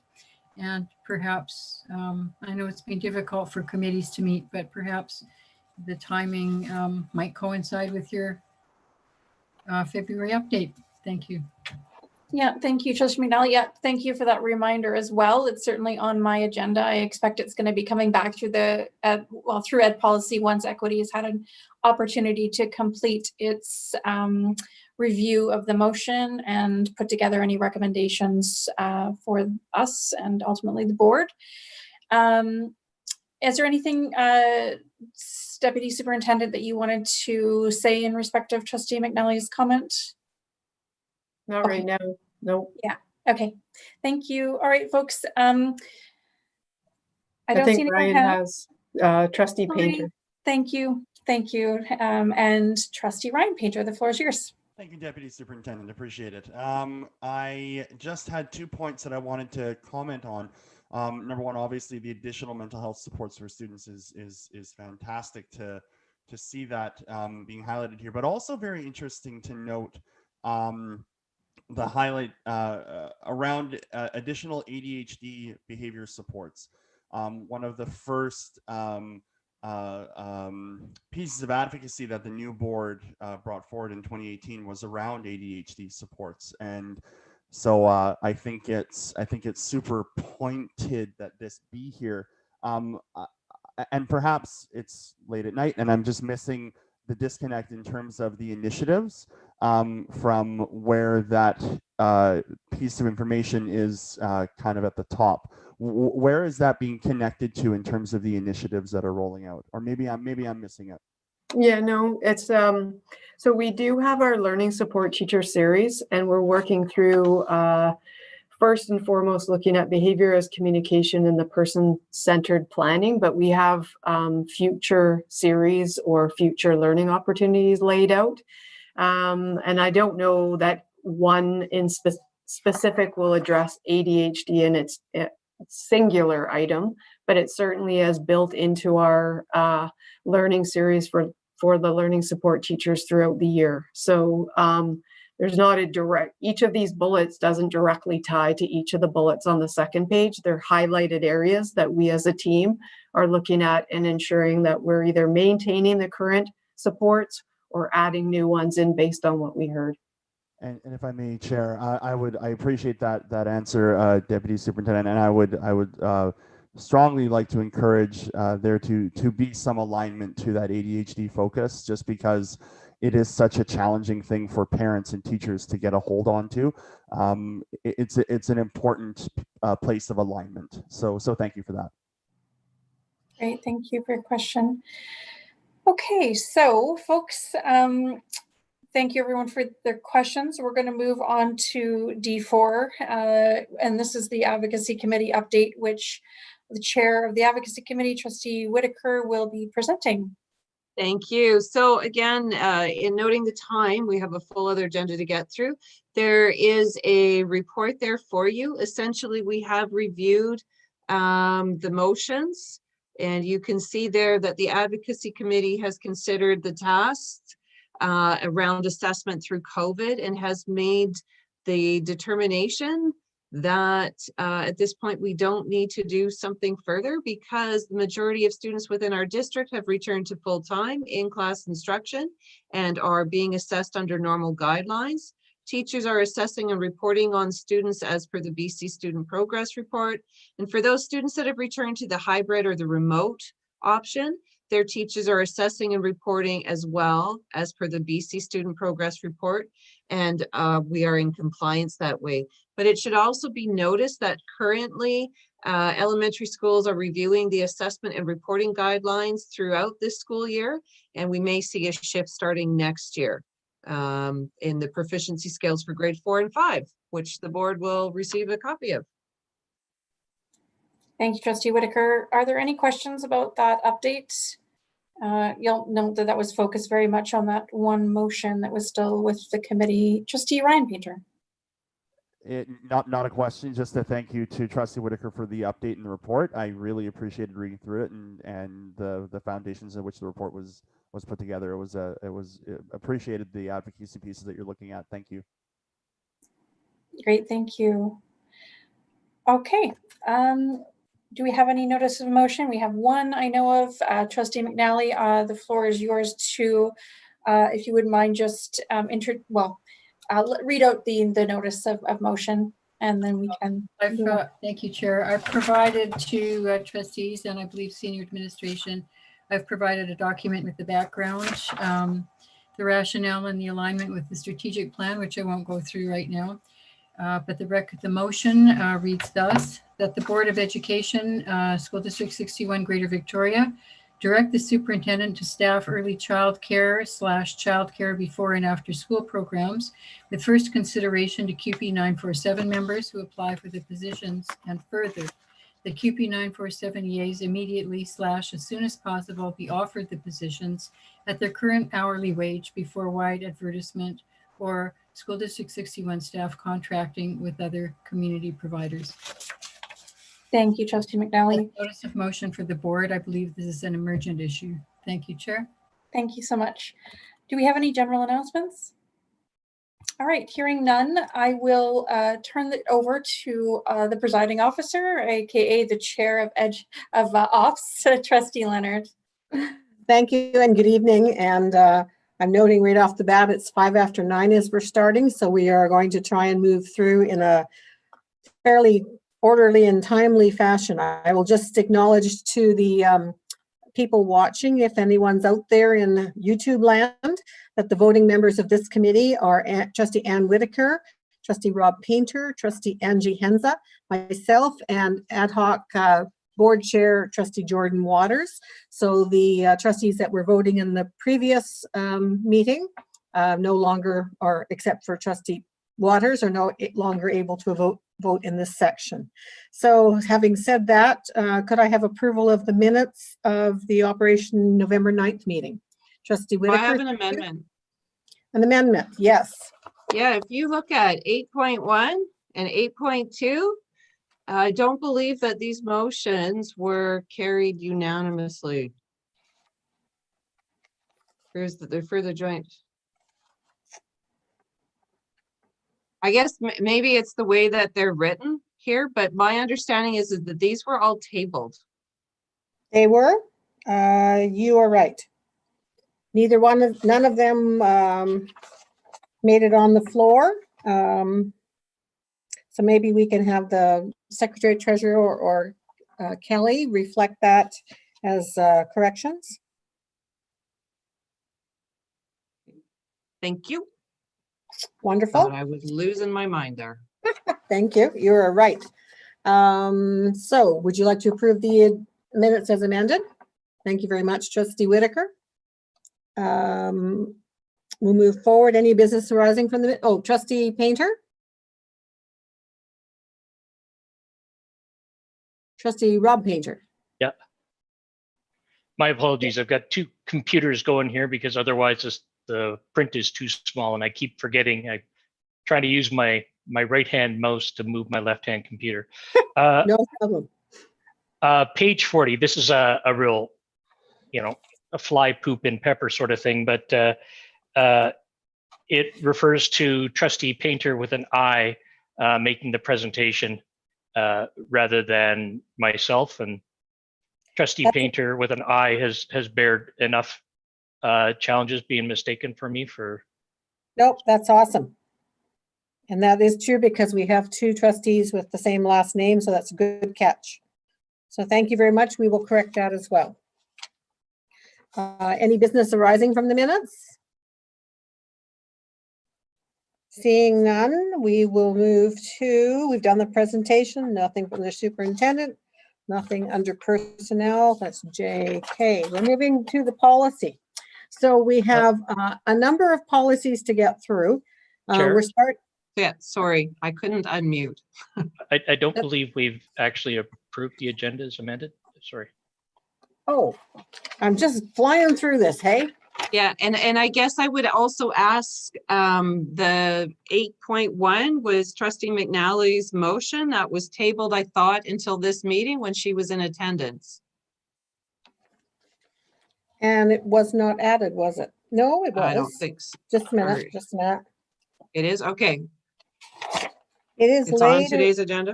It Yeah, is. it is. It's M1. It's M1. Okay, thanks. It's a big agenda, man. It is. Well, hopefully we'll get to it.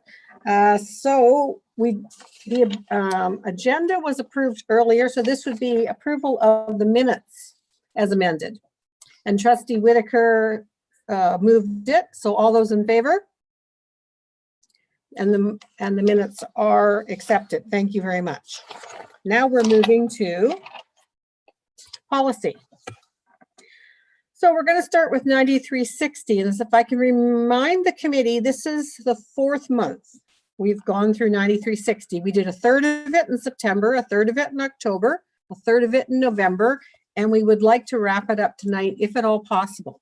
The committee has taken into consideration everything that happened at the 3 months, plus anything that was sent through email, which was put into the hopper as well. So we're hoping that we've come up with something that reflects all of your feelings. If I could just, and if you can indulge me for half a second, what I will say is there's a couple of things, I'll just say off the bat. Under number 6, the time that the meeting would end is a compromise between what was asked for and what is possible. So we've put that in as 10:30. We'll get to the discussion of that after. And right below that is what the board motion was in December of 2019 to have the wording put in about the community presentations are limited to a maximum of 6 speakers, each speaking a maximum of 5 minutes. In the event that the named speaker does not wish to speak, the speaking opportunity will be forfeited. That is the reason this bylaw was brought to the committee in the first place, because of that motion to have that inserted. So that's the reason it's before us. But basically we tried to follow everything that was asked for. So what I'm going to do again is, seeing the timing, I'm going to try and move this along as quickly as I can, but we're going to start at number 1 and move through and see if people don't have any serious issues with them. I would like to keep moving because we've gone back to the original wording, which was asked for in a lot of cases. So there's not a lot of changes, as you can see from the scribbles out here and all of the lines through and the red, and I'm sure hopefully that you can see all of that. Sorry, it's late. Number 1. Any issues with the number 1? Trustee Rob Painter. Just thinking back to last July and August, my proposal is, instead of saying when no meeting will be held, just changing that to when meetings will not normally be held, and leave it open to the idea that we do have meetings during those periods. We don't. We don't have general meetings, though. Well, we've gotten rid of all the general session stuff, so. So it would be considered a special meeting if it was held in the summer, but we don't meet in the summer as a general 10 I'll months, leave it. which is why that was there. Thank you. Any other comments on number 1? Okay, seeing no hands, number 1 is moved forward. We'll vote on these after. Number 2. I'm hoping you all read this ahead of time. Okay, seeing no hands, number 2 is accepted. Number 3.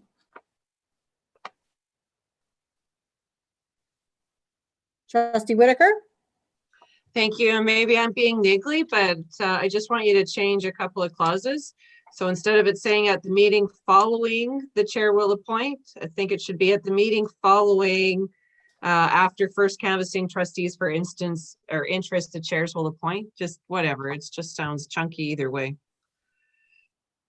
So just change the order of the I just think it should be that we are putting forward that the chair is going to canvass trustees for their interest. Okay, that's a friendly amendment. Anybody else have any other, Trustee Rob Painter? Can't we just say at the December meeting?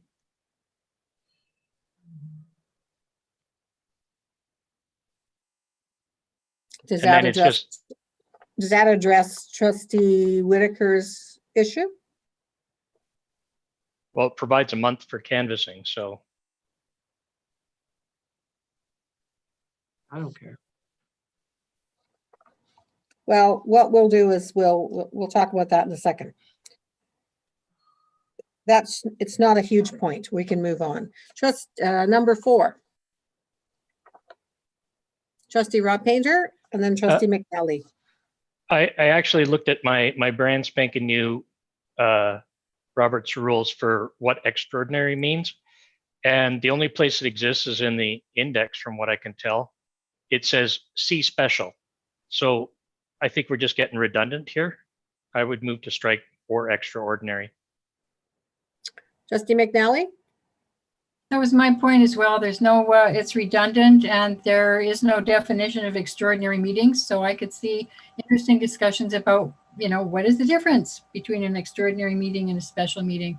I would support striking extraordinary, and it's not mentioned anywhere else in the document, whereas special is. If I might ask the Secretary Treasurer if she can remember if there was a reason we left it like that, because we did have that discussion. No reason? I believe it was Trustee Whitaker that suggested extraordinary. Okay, so that would be a friendly amendment there.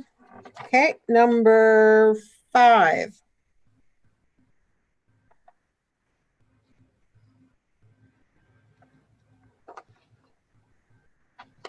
Okay, we're all good there. Thank you. Number 6. Christine.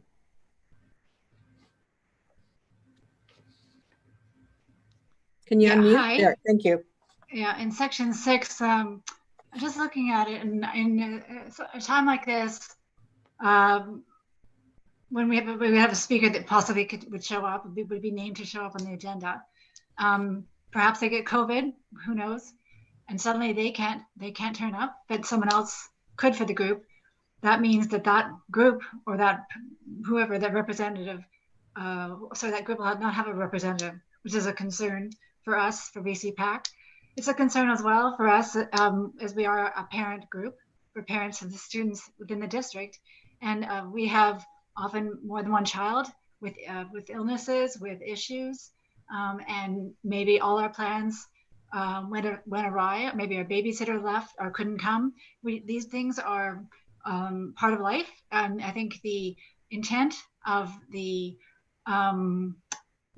this notion is perfect for a perfect world, but we don't live in a perfect world, and the VCPAC would like you to consider this take this into consideration when you're moving this motion. So I appreciate your comments. In this regard, this is the only thing that was the motion from the board meeting a year ago. So trustees would have to make a further motion to change it again or to rescind the motion, from what I could comprehend from my Robert's rules in my brain here. But we'll have to talk about that. Trustee Waters. I just wondered, in terms of that motion from January 2019, Trustee McNally brought it. I wonder if she would remind us of the rationale. Trustee McNally? Yeah, I can't, remember exactly the rationale, but it seemed to me that for a while there, and I thank you, Christine, your point's really well taken. For a while there, people were, listing a speaker in, let's say, let me start all over again. 3 speakers on the same topic and 3 different speakers. So speaker 1 starts on the topic, and then speaker 2 says, oh no, I don't want to speak, just let speaker 1 carry on, and then we get down to speaker number 3 on the same topic, who also says, no, I don't want to, just let speaker 1 carry on. So in effect, one speaker had 15 minutes, and that just didn't seem right given the way we hope presentations will occur. So that was the rationale. It was not making an end run around one person having 15 minutes to speak to an issue. Okay, thank you. Trustee Duncan? Yeah, I just wanted to reiterate my concerns from meetings past around this, and that is around placing unnecessary limitations or rules, which prevents public participation ultimately. I don't want us to move in that direction as a board, so I want us to be very careful about this particular section. My concern, taking Christine's comments to heart, are around the Wednesday notification. So my understanding is that the approach here that's being recommended is that folks that want to speak want to present need to let us, so the staff, know by Wednesday of the week before the meeting. So, and our agendas don't go out, as we know, to the public until Friday. So I'm just having difficulty still reconciling in my own mind how we can expect folks to come to us within the proposed timeline when they haven't seen an agenda. So it's one thing if a group comes to us and it doesn't really matter to them what's on the agenda, they're speaking to an issue which they can plan in advance for, and it's not affected. Their participation is not affected by what's on our agenda. But I'm thinking about the people that decide that they want to speak about something that is on the agenda. And they're not going to have an opportunity to get on the agenda if we're requiring them to let us know the Wednesday before. So I'm wondering how we can accommodate folks and not be so rule bound around this Wednesday cutoff. Okay, I've got Trustee Whitaker and Trustee Rob Painter. Thank you. I would echo Trustee Duncan's comments about the cutoff time for speakers, especially when there isn't an opportunity necessarily for people to know what is on the agenda. I find the Wednesday cutoff is a little bit limiting, well, quite a bit limiting. I also, in my notes here, I'm concerned if somebody forfeits their place on the agenda and somebody else was on the lineup or on a waiting list because there's only 6 people, will that spot be offered to them? Or will there only be 5 speakers instead of 6? And I also note that at one time, this was a number of, we had a maximum number of speakers speaking to a topic, and that has also been lost out of here unless I've missed it, but no. So that no longer exists, which leaves me a little bit concerned about the balance. If we've got more than, we've got opposition and we've got 4, how do we confirm that we're hearing all voices? Or are we just going to have, if 6 individuals sharing the same opinion on a topic come forward, will that be the 6 that we hear from, and 2 other ones who were perhaps opposed to that don't get the opportunity to speak? So I know there's a lot in that, but I think it's really important that we do provide as many opportunities for the public to come and address the board. So thank you. I've got Trustee Rob Painter and then Trustee Ryan Painter. Yeah, my first point is about the number of speakers. This is one where there's been considerable adjustment, even up to the last minute. And what we're doing here is we've eliminated that discretion of the chair to adjust for the number of speakers. We're just saying hard and fast, there's only 6, that's it. I see that as being really problematic. The reality is we get very few presenters. And I honestly believe that we should be, if someone is going to take time out of their schedule, come to a bunch of strangers in a situation that is often very intimidating for people, and actually stand up and express themselves in front of us, it behooves us as public servants to listen to them. And so, I think, wow, but it could really throw our agenda off. Well, I hate to say it, but at the other end of the spectrum, we've got city councils that go until 1 a.m. because they have an endless list. I don't think that's ever going to happen.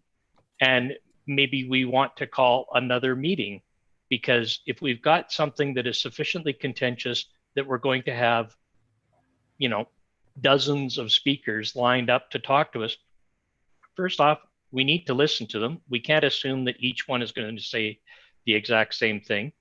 And if it's that big of a concern for people, we should be listening to them all. And if we need to say, okay, well, at 10:30, we'll need to call another meeting so that we can get through the rest of the agenda this month, then so be it. But I don't think that getting through the agenda is justification for limiting the number of people who can come and present. With respect to the Wednesday agenda, no, I don't see any requirement for that at all. I really think that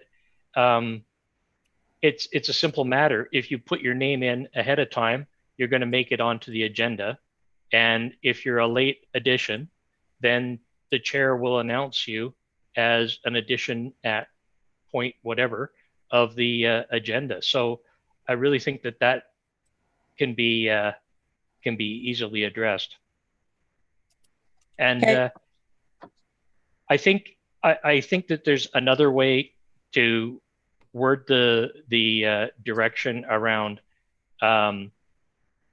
groups or whatever will only have 5 minutes to speak on an individual basis without having to get into opportunities being forfeited. I just think that sends not the most positive message. So that's it. So halfway down number 6, it says the community presentations period is limited to a maximum of 6 speakers, yada, yada, yada. And then there's a line that's crossed out, which addresses a couple of your points. The line that's crossed out said there can only be 3 speakers per issue. Numbers and time may be extended by the discretion of the chair. So if that line is put back in, is that not addressing some of the issues that we've just all talked about? I would argue that we should still be striking there can only be 3 speakers per issue. I sincerely believe we need to make ourselves available to listen to whoever's going to show up and actually talk to us. Certainly in a situation where someone is abusing the opportunity, they come to multiple meetings, they say the same thing, or they don't conduct themselves with proper decorum, then of course we can shut them down. But no, I think we need to be able to listen to people. So my pitch is to limit or to eliminate any limit on the number of speakers. So just to make it clear, Trustee Painter, you may not have ever been at a meeting where you've had 50 people who wanted to talk to you, but I have. And that was why the limitations were put there, so that at the discretion of the chair, if you had 1 or 2 more than what is shown here, yes, the chair could add them, but it was so that you could eliminate 50 people on one topic, all standing up to the microphone. I have Trustee Ryan Painter, then Trustee McNally, then Trustee Hensa. Yeah, and I'm just going to be quick and not try to belabor a point that's already been made, but I share the concerns around the Wednesday agenda call and setting down an agenda, and then expecting people to be placed on an agenda to speak before we've actually set the agenda. This was, and I feel like I'm looking backwards tonight. I had brought this up, I think, as one of the first issues when we were inaugurated as a board, is that I felt this was a concern that we should be looking at, is the fact that we are expecting community presenters to get themselves onto a list before they actually see what's coming up for discussion. And I always thought that this was concerning. I still feel like it's concerning. I feel like it's a practice we should be looking at. I don't have any creative solutions. I'm sorry. Maybe being a bit of a postmodernist tonight, I have all the problems, none of the solutions, but this is just kind of how I'm seeing this, and I've seen this as a perpetual concern. So anyways, just flagging that. Thank you. Trustee McNally? Thanks. I too have been in meetings, perhaps not on the board. Maybe I was in a representative for one of our employee groups at the time, but I recall meetings, overflow meetings, where there was almost, you might think, endless speakers. But it's the job of the chair to, I guess, appeal to speakers to add something new and rely on a bit of peer pressure there for the last 20 to drop off and not have to hear the sound of their own voice if everything has been already said. Qualicum, I'm trying to find the policy, but I can't. Qualicum School District had, and I believe still has, a policy of whoever shows up and wants to speak to the board can speak to the board. And so I support what Trustee Painter has said in reference to that. We should be listening to the community. Trustee Hensa? And then Trustee Waters. Thanks. Just speaking to Christine's point about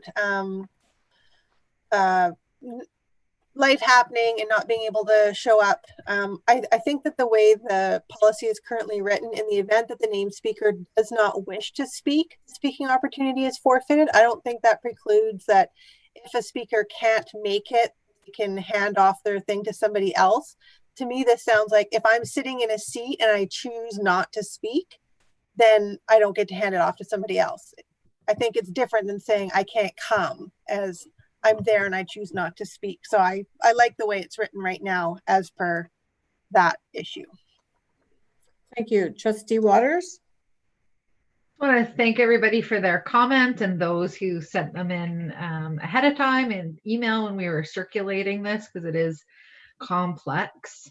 One of the ways that I've seen other bodies do this is to put, say, 6 speakers at the beginning of the meeting and then the balance go at the end of the meeting, so that you could have your 50 or 60 or 12 or whatever, but that it doesn't hold off the business of the meeting.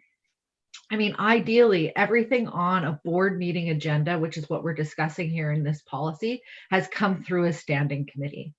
And so if you want to get on the agenda for the board meeting, you will know, like, and this is speaking to the Wednesday issue, you'll know that it's coming because you will have seen it at Ed Policy and you will have seen it at OP. So you'll have 3 or 2 weeks to get yourself onto this agenda. I know it's not perfect, but if there's a very strong feeling about not limiting the number of speakers, and one way that we could do that is flip that to the end of the meeting.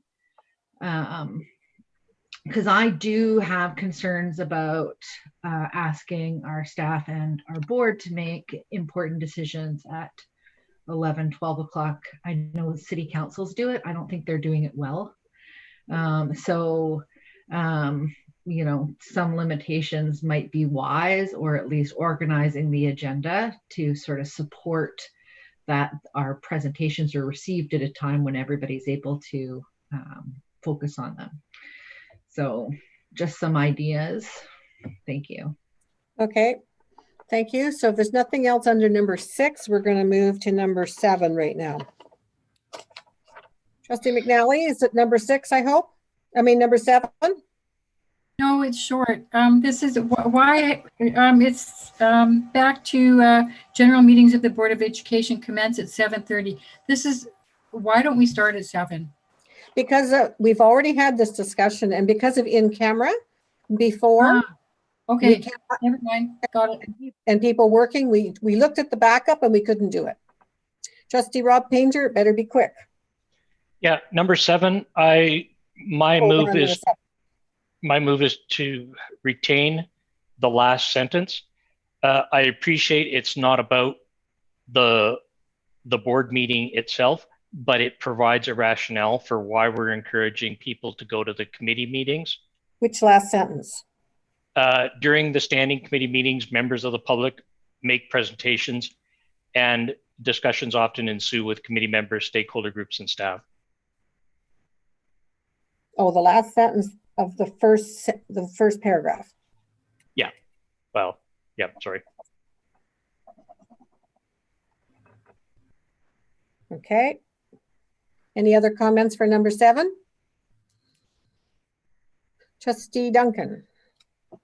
Yeah, thank you, Chair. I'm just looking at the red paragraph and the change where we are looking to invite stakeholders to comment prior to debate instead of prior to a vote, which is what the bylaw said to begin with. And, you know, my concern is that I know that there's been some concerns expressed from our stakeholders around not being invited, but I'm more concerned with sort of like when they're invited. So, you know, if I were a stakeholder around our table, I would like the opportunity to be heard in the context of having heard some of the discussion, you know, amongst the trustees.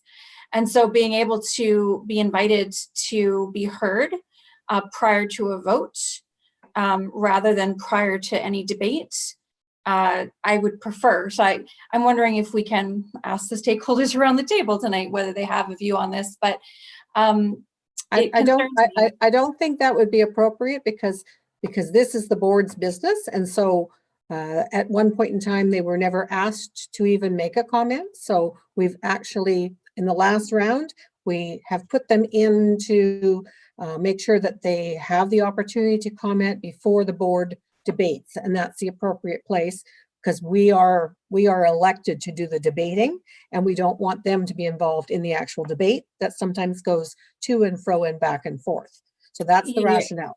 Yeah, so I'm commenting, so I'm not suggesting that they're part of the debate as such. I'm suggesting that we move to what my understanding was already in the bylaw. So in the crossed off paragraph, the black lined paragraph above the first red paragraph under number 7, it says, in addition to the opportunities to present at standing committees, employee partner groups, including GBTA, QP, and so on, Esquimalt and Songhees Nations, youth reps, Victoria principals and vice principals, and so on, are able to provide comments on specific motions prior to them being voted on by the board.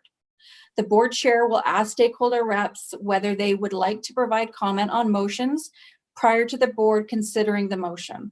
So you're saying that the practice has always been to invite that before any discussion, before the motion's on the floor, in essence. Correct. Before the board is actually debating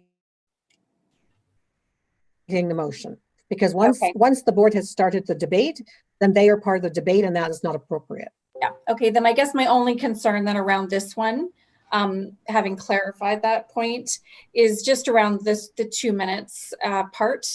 I was hoping that we could give our stakeholders 5 minutes to provide their comments rather than 2, but I just wanted to put that out there. I'm looking for opportunities to make our processes more inclusive to our stakeholders and providing them with a little more latitude and scope for presenting their perspective to us. I think I would like to see us move in that kind of direction.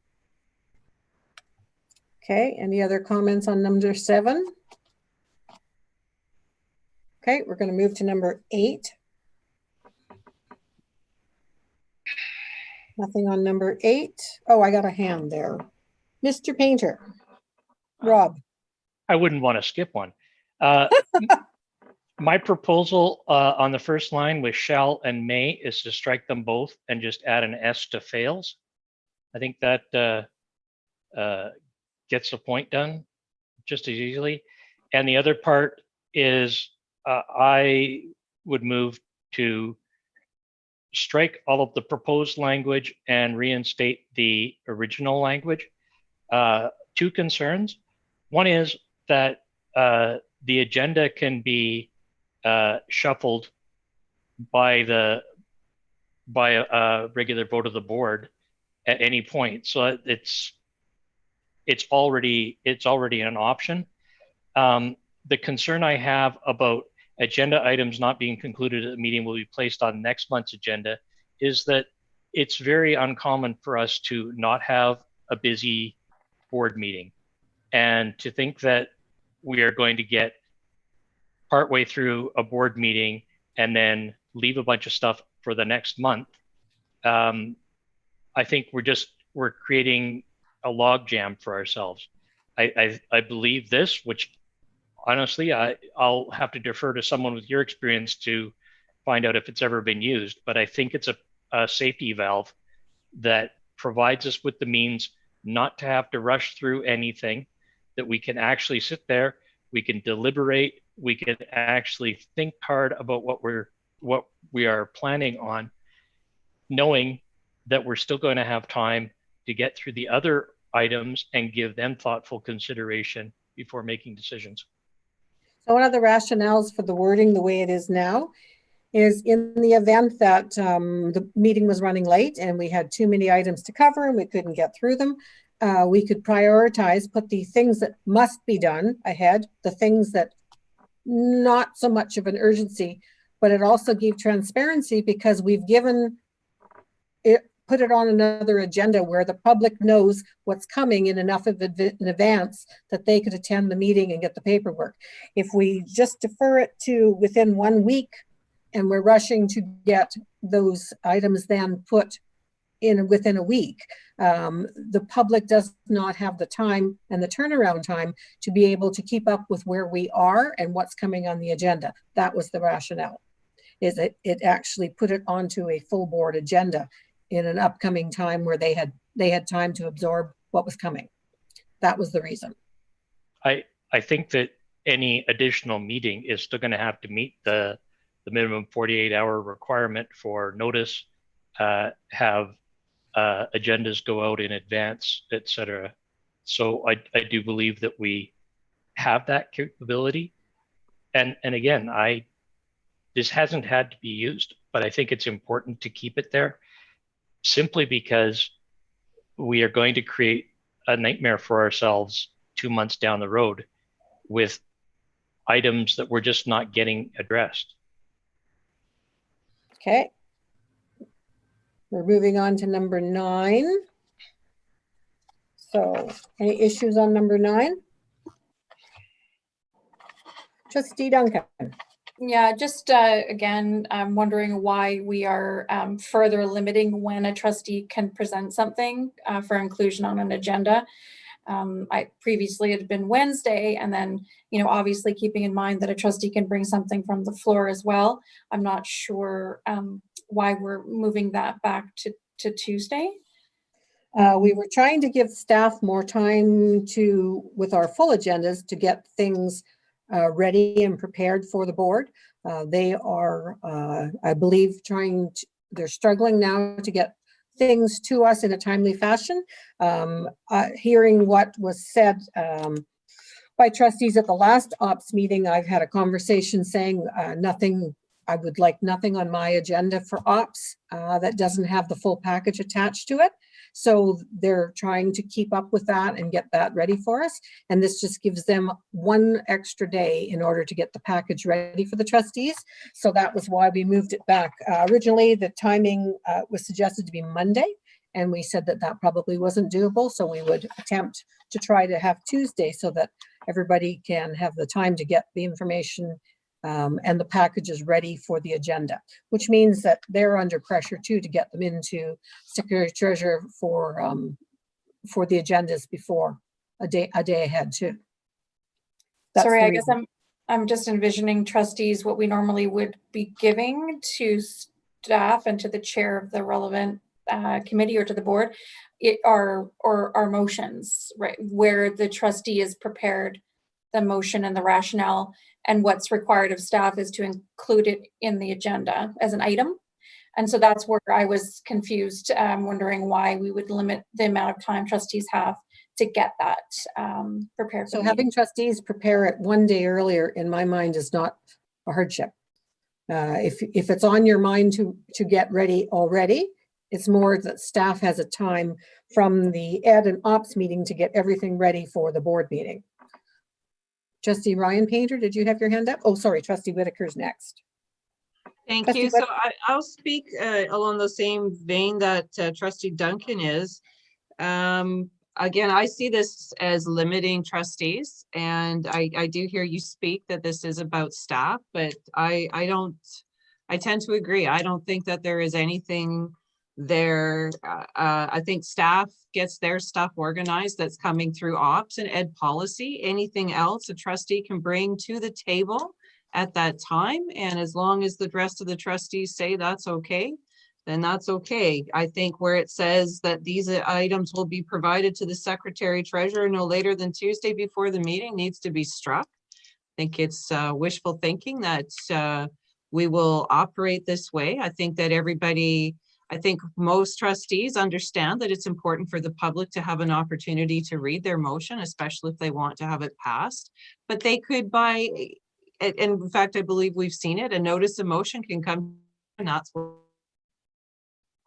just okay. Be on the agenda, and it doesn't have to be done in advance. So I don't think we should do this. I think that this is limiting the roles or the responsibility of trustees, and I think it's taking away our rights. So I don't like any of it. Trustee Ryan Painter, did I have you on the list? Okay, Trustee Waters. And then Trustee Rob Painter. So often our motions require staff to prepare information, right? So it's not just about our rights, but it's how we work together as productively as possible. So the Wednesday cutoff at noon, we're just moving it back like hours into the Tuesday. I don't think there's no intent to limit anybody's rights, but it's to make sure that all of the information that's needed for us to consider all the motions that people bring forward, within the broader context is there. So it's not, I totally hear the concern that it's a trustee thing and we're talking about staff, but it's we work together, right? So that's the idea. That's the idea there. It's not about limiting access, but I mean, we can keep it how it is. It's just some of the consequences of that is that sometimes the information may not be prepared. A motion could be tabled because staff hasn't had enough time to prepare for the motion that's come forward. That's what we're talking about. Trustee Rob Painter. Yeah, I would start with striking with the input from all the way up to the end of the bracket agenda setting committee. We don't have an agenda setting committee. It doesn't exist. It's not an ad hoc committee or any other. It doesn't have any kind of terms of reference or anything else. The chair is the one who prepares the agenda. Obviously, the chair would be a fool not to be consulting with the superintendent, but by adding in all these other bodies, it's turning it from at the chair's discretion who they're going to consult with to basically limiting the chair's authority to develop an agenda based on who they're consulting with. So it might be other trustees. It might be, I don't know. But the thing is, it's the chair, and the chair is responsible for doing it. Keep the "and circulated by chair" designate, obviously. And in this case, when it comes to agenda items, this isn't going to change the ed policy or ops where most of the agenda items are coming from, because that's a different bylaw. This is only going to affect board meetings where we actually see very few agenda items coming forward independently. As has been pointed out, usually we see them at ed policy or ops ahead of time. So the likelihood that that 1 day's difference is going to actually impact staff in a significant manner, I think is probably overstated. And I do respect the need to have equitable working conditions, but for a lot of us who are working day jobs, and our time is limited, the amount of time that we can actually put into this. And I think it's not unreasonable to leave it at Wednesday. Okay. So looking at the time, I'm going to leave this one for now. Figure out where we got to. We got to number 9, didn't we? And we're going to move to one of the other ones that's not as contentious, I hope. Elaine, as a point of order. Yep.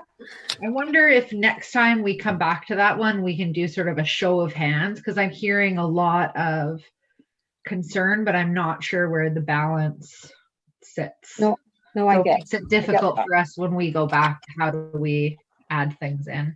Yep. Chair, just a point of order on this one. Yep.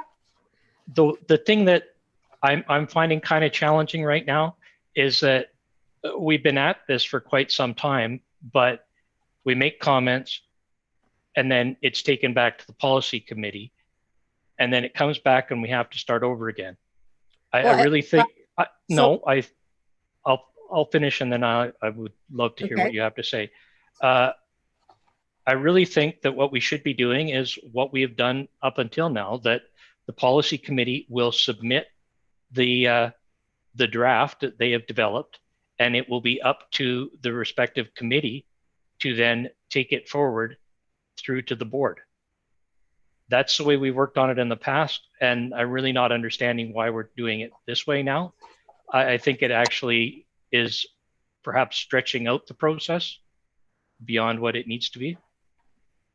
No, Well, I agree. I agree. So we did in this last round take into account everything that was said at the meetings, and everything that's struck out and everything that's in red reflects what the consensus was from the majority of the trustees who spoke out at the last meetings. And now, unfortunately, things are changing again. So I agree with Trustee Waters that it wasn't probably the most effective way for me to proceed tonight, to do it that way.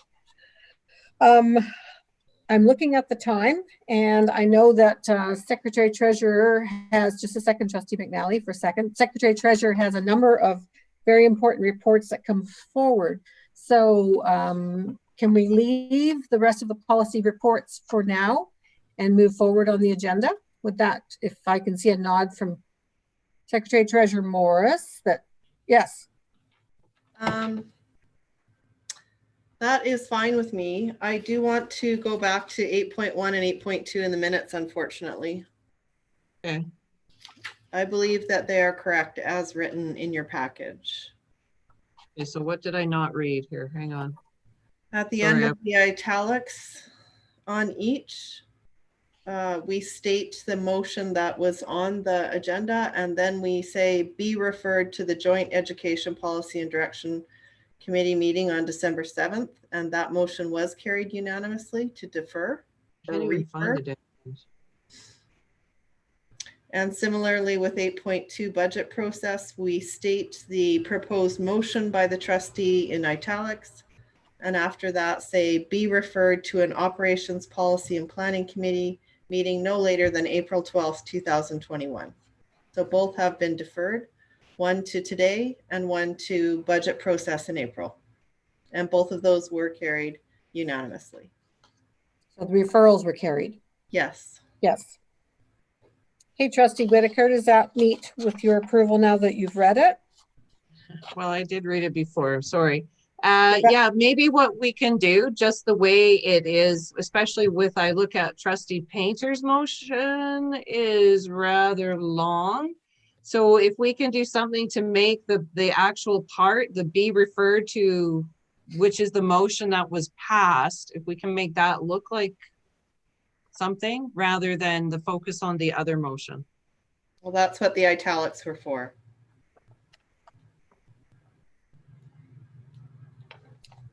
Okay, so with everyone's indulgence, we're going to move to K2. And if we have time, we will come back to some of the policy subcommittee reports. But seeing the lateness of the hour, Secretary Treasurer, we're moving to your monthly financial report. I provide the report for the committee's information. From a revenue perspective, 12-month budgets should be sitting with 58% remaining, and 10-month budgets should be sitting with 70% remaining. The revenue remaining to be collected this year is 61%, which is within the 58 to 70 range, and is similar to the 62% range we were at the same time last year. Similarly with expenses, we sit with 69% remaining in our budget. And we should be between 53 and 70%. And we remain similarly comparable to last year with 70% remaining on the expense side. So I would say the district is in good stead in terms of its budget monitoring in the operating budget. Great, thank you very much. Trustee Whitaker? Thank you, and thank you for these reports. I've had a better opportunity over the last 2 months to get a better handle on this. So my question is, sorry, as I'm scrolling down and trying to make this big enough to read. On line 469, miscellaneous services, we've got a budget, wait if I'm correct, that we budgeted 2 million to that. And it looks like in November, 170,000 was spent. and we've got an encumbrance of 500,000. So I guess my curiosity is what is miscellaneous expenses or services? Well, so what's going in that item and what the encumbrance is? If you can provide a little bit more detail on that. So miscellaneous services would be a contracted service. So for example, if we had an engineer or somebody come in and do a playground audit or a shops audit or things like that, that would be a miscellaneous service. And it could be in any one of the departments in the district. I wouldn't be able to tell you what the encumbrances are off the top of my head, but I could bring that information back if necessary. So it'll be things like external consultants. So can we get, just noting, when I look farther down and I look at line item 541, which is light and power, and that's at 1.7 million, which I think is a pretty significant expense. It's in every single school. I'm not saying that's overpriced, but when I see miscellaneous services at $2 million and you're telling me that these are consultants for, and it could be from any department, I'm really looking for more information. I think it's a really huge budget that everything is being dumped into miscellaneous services. I mean, yes, I would like you to come back, and maybe if this line item stays, I would like to know on a monthly basis, what consultation did we do in November for $170,000 that wasn't part of our regular budget, right? I think it's important that we're tracking this $2 million of miscellaneous consultation over the next while. What is the consultation that wasn't approved in your budget? All the line items here are approved in the budget. I think I would like to know more of what $2 million worth of consultation is being spent on. And if we've done 170,000 based on the Burnside report, I think it's important that the board is really paying attention to what consultations we're doing and what is going in this particular to $2 million where we don't have a specific idea of what it is, right? Like it's just miscellaneous services. And for me, what is a dollar threshold that would be acceptable to have in a line item so that we can? I don't know. I guess it would depend. I mean, we have a line item for lights and power, which we identify exactly what that is for 1.7. We've got other magazines and periodicals for 4,000. So you tell me what needs to be broken out. It's the fact that it says miscellaneous services and I can't identify what that is or what department that's going to. So the question the Secretary Treasurer is asking is, do you want everything over $25,000 identified on an individual basis, or everything over 50,000 identified on an individual basis? We're not going to identify things that are $100, for instance. So I'd like to know where the spending is. I don't need to know the exact amount, but when it says miscellaneous services and we've spent 170,000 on miscellaneous services, was that in French immersion supports? Was that in, I don't need to know the exact dollar values. I just want to know what is miscellaneous. The categories. Okay. Any other questions?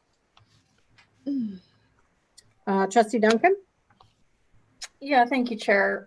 This category, and there's another one too, that's miscellaneous. I'm trying to remember what the exact terminology was, but I remember beginning of last year inquiring about how we define this particular category of expenditure. And thinking to myself that it does seem to be sort of like a catch-all and very, very general, and possibly needs some further work on defining it so it isn't such a catch-all.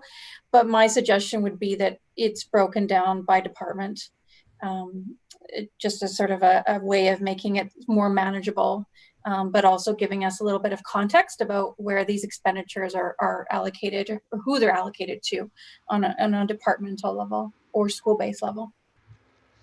Okay, everybody keep in mind what time it is. Trustee Rob Painter? Yeah, just going back to page number 1. And I think I'm getting my head around this, and then I always find something that trips me up. Line 647, offshore student tuition fees. We had budgeted $8,486,000. Received in November 315. year to date is 8,728,000. So we've actually increased by 242,000. So this is where I get messed up, because what does available mean in this case? And the -3, it's counterintuitive to me that, you know, red in brackets usually means that it's a deficit situation, and yet this is a positive situation. So yeah, so the -3% means that you've either spent or collected more. So on the expense side, it means you've spent more than your budget, and on the revenue side, it means you've collected more than you budgeted. So indeed, it would appear that we do have more revenue than budgeted, which means we either have more students or less refunds than we were planning to make when we set the preliminary budget back in May. Okay, Trustee McNally?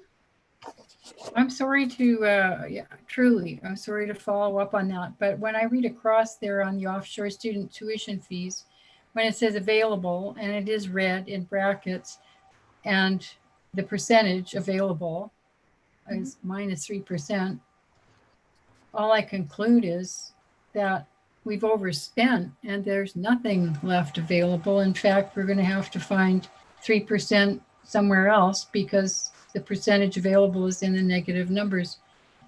So this is the revenue side, Diane? Yeah. Okay. So we said that we thought we were going to collect 8.4 in the preliminary budget. And as of November 30th, we've actually collected 8.7. So I should never even speak to these things. Thank you. You're welcome. Okay, thank you very much to the Secretary Treasurer for that. We're moving to K3, 2021-22 budget process. Right, so here for the board's approval or amendment and then approval is the draft 2021-2022 budget process. It follows largely the same intended plan that we had set out with for the 2020-2021 budget, but was a little bit derailed by COVID. In terms of public engagement, this budget process could engage the same way we did last year in terms of thought exchange, student symposium, and talking tables, if that suits the board. I also want to point out in this process that we're proposing to read the bylaws over 3 meetings so that there's plenty of time to debate and to find information or answer questions from stakeholders and public. And that we would hope that, as in previous years, given the 3 different dates for bylaw readings, that we could approve this budget by April 30th, rather than the June date that we had last year, which is a bit tenuous in terms of how we staff. Could I have somebody put the motion on the floor that can vote? Well, Trustee Hamza, thank you. Motions on the floor that the Board of Education of SD 61 approve the 2021-22 budget process as presented. Questions, Trustee McNally? Thanks. I'm just wondering how realistic it is to, I mean, I don't have a problem with this and I would support it, but I just don't know if it's realistic to go forward with the talking tables as something that we will do with COVID and, you know, late breaking, don't meet with anybody but 2 people rulings. Is talking tables really realistic in February? I feel like talking tables is realistic in a different format, whether it be by Zoom rooms or discussion. So talking tables could still be the same sort of coming together of all different kinds of partners and trustees and staff in our school district, just not sitting face-to-face sharing a meal. Oh, thank you. Good to hear, because I found it very valuable when we did do it face-to-face. Thanks. Trustee Whitaker?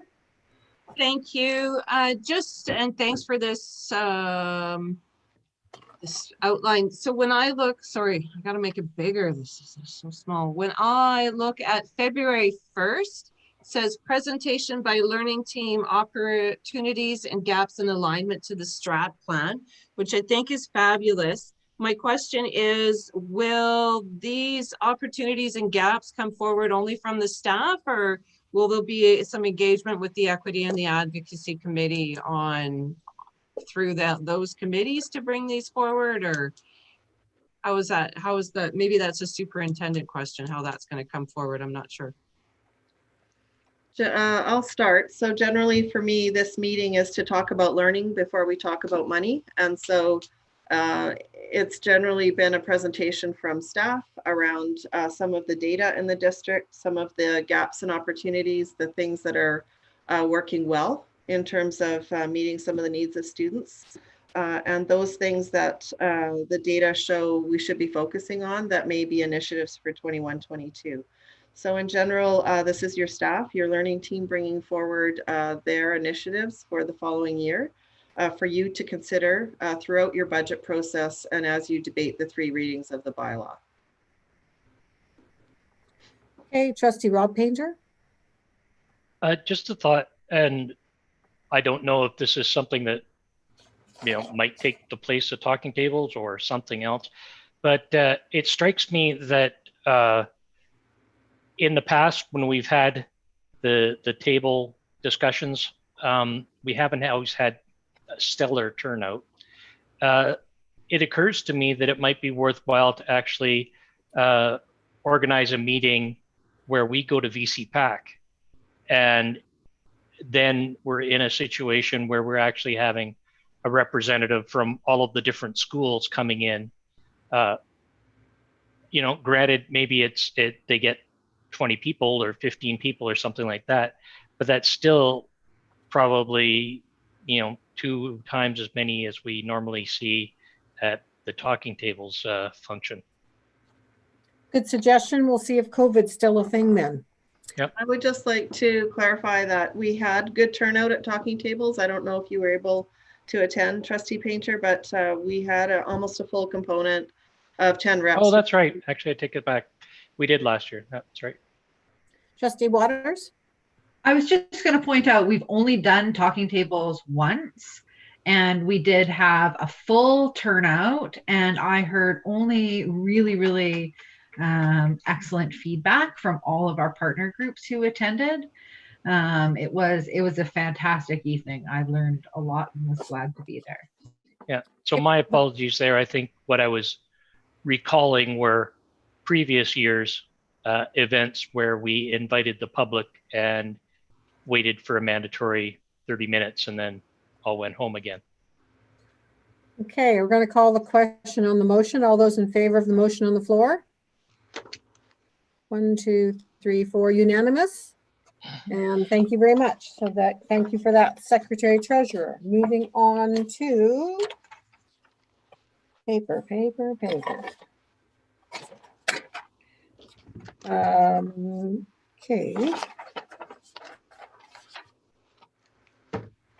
Now, Burnside. Is that where we are? Yeah. Burnside. Facilities planning. Secretary Treasurer. Okay, I'm going to, given the time and the fact that this was given out in the November board meeting and attached to this agenda, I'm just going to highlight a couple of notes.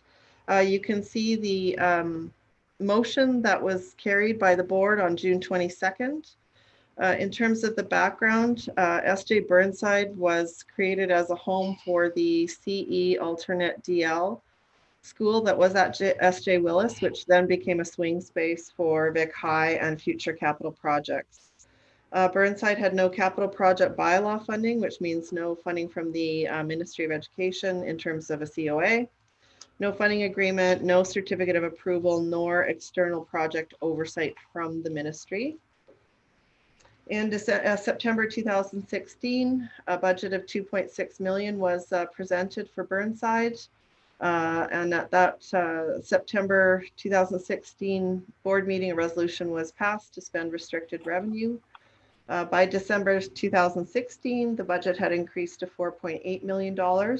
And again, a resolution was passed by the board in December 2016 to request restricted funding which was received from the ministry, or the spending of. June 2018, an amount of 0.2 million was taken from operating surplus with the approval of the board. It's not been clearly identified the changes or events that occurred other than scope expansion and the age of the building and a major renovation, why the cost of the project went from 4.8 to 8.1. When the shortfall was realized by staff, staff applied to the ministry for funding for the SJ Burnside project to make it a swing space, because the only reason it was being renovated was because of the Vic High project. Usually during a major capital project, the ministry will fund this type of swing space. The ministry was not able to fund Burnside because it was already a completed project. They are not able to provide funding in terms of a COA or that bylaw funding for a completed project. Then early 2019, a partnership was formed with the City of Victoria and Pacifica at the SJ Burnside property for proceeds of $1 million, which was intended to be received by the end of the 2019 school year.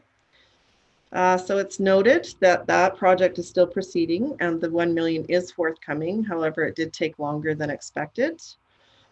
In June 2019, the acting secretary treasurer advised the board that $2 million had not been secured from the ministry, given that the project was completed.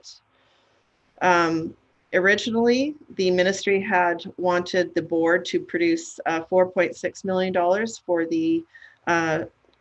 for the Vic High project, given the option that was chosen. Because they could not fund a completed project at SJ Burnside, that amount was reduced by $2 million to 2.6 that we now see as our contribution to Vic High, rather than the 4.6. Also in June 2019, the acting secretary let the board know that the 1 million from the Pacifica housing project would not be received during the fiscal year, and that the auditors would not allow us to set up a receivable. So due to the fact that we were not going to receive two sources of funding, the board reallocated by board motion the reserve and local capital funding and asked the ministry to spend an additional $800,000. The budgets are provided and the expenditures are provided in tables by fiscal year.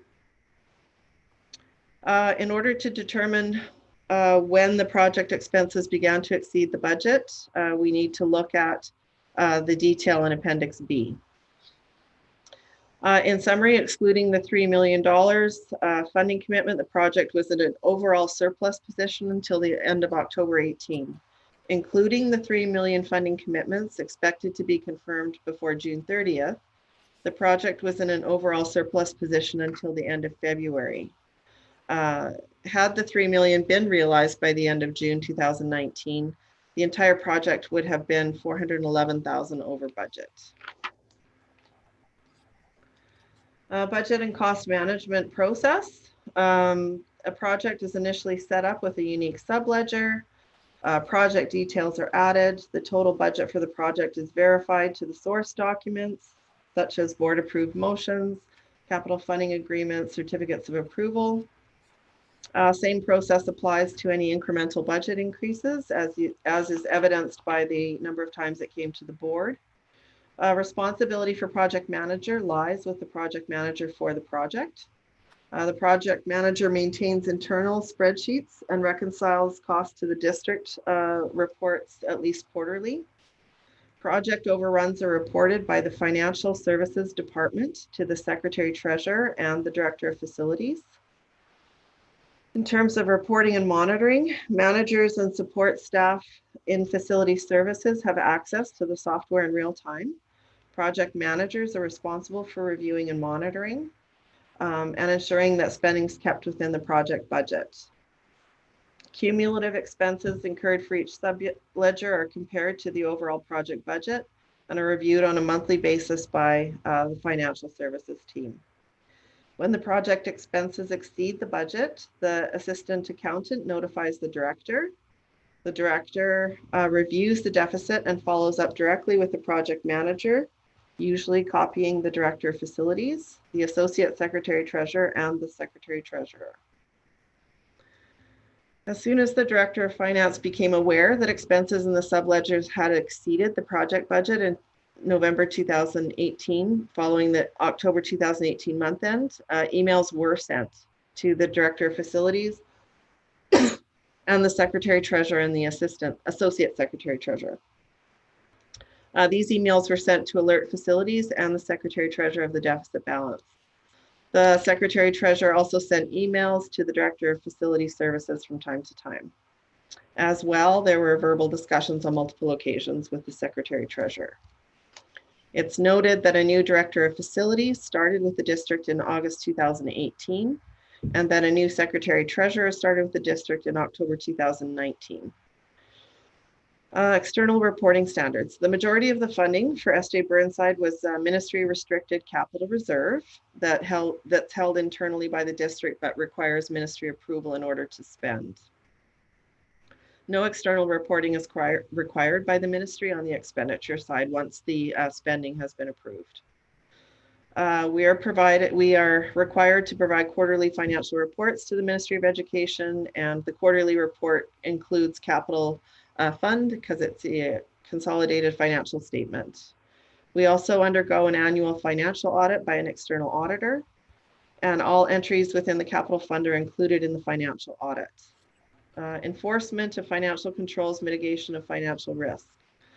Given the annual audit requirement, we have strong internal controls for the creation and verification of capital projects on the finance side. Spending within capital projects is reviewed and approved by experienced capital project managers with subsequent verification through financial services. Larger contracts with capital projects are also controlled through the issuance of an RFP tender process. And Section 8 covers off the audit committee recommendations for improvement. I will say since this has come to the board in June 2019, the finance team is sending a weekly financial report to both minor and major capital project managers. And the superintendent now holds weekly meetings that were started in May 2019 with the ST and the Director of Facilities to monitor progress on projects. So the recommendations are to further expand and improve the financial reporting available to project managers. And we're getting underway with that work with department meetings. Recommendation number 2 is that weekly financial reporting occur, and that is immediate and has begun and has been in place for many weeks now since I've been here in a year. Establish and formalize decision makers for roles and responsibilities. And so we're taking a look, we provided you a sample of where triggers for spending occur. So who has the right or the role or the responsibility to commit the district? And if there are changes after that, who and how do those changes happen? Recommendation number 4, we've now asked for project managers to send us the progress on the project so that it's not just a financial discussion, but it's a project or a progress on the project. So I think I give a good example. If the project is 30% completed and expenses are 30% or less than budget, then the project is low risk, meaning our spending pattern matches the progress of the project. If the project is 30% completed and 70% spent, then that project is at high risk of going over budget. And so we've implemented that in November. Capital project progress and financial reporting to the Board of Education on a monthly basis. We'll change this to December. We do have a draft, but it didn't get through the vetting process for this agenda. Recommendation number 6, ensure funding sources are formally committed in writing. Recommendation number 7 is that the superintendent of schools be added to that distribution list. That was a missing piece in terms of notifying the superintendent when overruns occur. And recommendation number 8 is that we do a more in-depth sort of transactional audit of the SJ Burnside upgrade project documentation to understand how the expenses went from $2 to $4 to $8 million. And that concludes the SJ Burnside report. I'd like to thank Secretary Treasurer and all your staff for all of the work you've done on this. I know it's always hard to go backwards and look at things, but thank you so much for all of this information. Yeah, I could just interrupt for 1 minute. I'm sorry, Sure. I meant to say that at the beginning, but huge thank you to Katrina Stride, Associate ST, for putting together a lot of the information in the report. Jim Souls, Project Manager for SJ Burnside, and Chuck Morris, the Director of Facilities. The 4 senior leaders met at least 5 times to commit to this report. Awesome. Thank you so much. I have Trustee Duncan, Trustee Ryan Painter, and Trustee McNally, and Trustee Rob Painter. So Trustee Duncan? Yeah, thank you, Chair. I wanted to suggest, given the late hour and the fact that I want us to make sure that we give this report our full attention, that we the committee consider tabling this until next month, when it can fully consider all of the ins and outs. Trustee Ryan Painter? Thank you. So I just actually wanted to do the same as you, Secretary Treasurer. Can you yell, Ryan? Yeah, sorry. I don't know why my mic isn't loud. It's usually loud all the time. But I can yell, sure. So I just wanted to thank you, everyone, for putting this together. Obviously, this is a challenging piece to be in. The recommendation that I look to that I think is particularly helpful is recommendation number 8, definitely seeing where the increased scope and budget came from. I think that's going to be helpful for all of us, but just acknowledging the work and the effort from you, Secretary Treasurer, from Chuck, Katrina, and Jim, knowing that this indeed is likely a challenge. I look forward to getting more information and seeing how this happened, but yes, just wanted to thank you. Trustee McNally? Yes, thanks to all who had a part in this. It's a huge undertaking and very impressive analysis. Just following up on what Trustee Painter said, I'm assuming that recommendation 8 will result in a report to the board. Am I correct? Yes. Thank you. Okay. Trustee Rob Painter? Well, I don't know if we're actually moving on a motion to table, but yes, I'm prepared to put that motion forward if necessary. So if I could just speak to procedure here, though, this report is the culmination of the motion that we had. The Secretary Treasurer has said she's bringing back another report once she delves into more information. So there's no reason to table this because this is the end of the process. So I'm not quite sure why we would table it at this point in time. Well, I think the problem is that if we're going to be cutting the meeting short in just a few minutes, there's a significant amount of information in this initial report.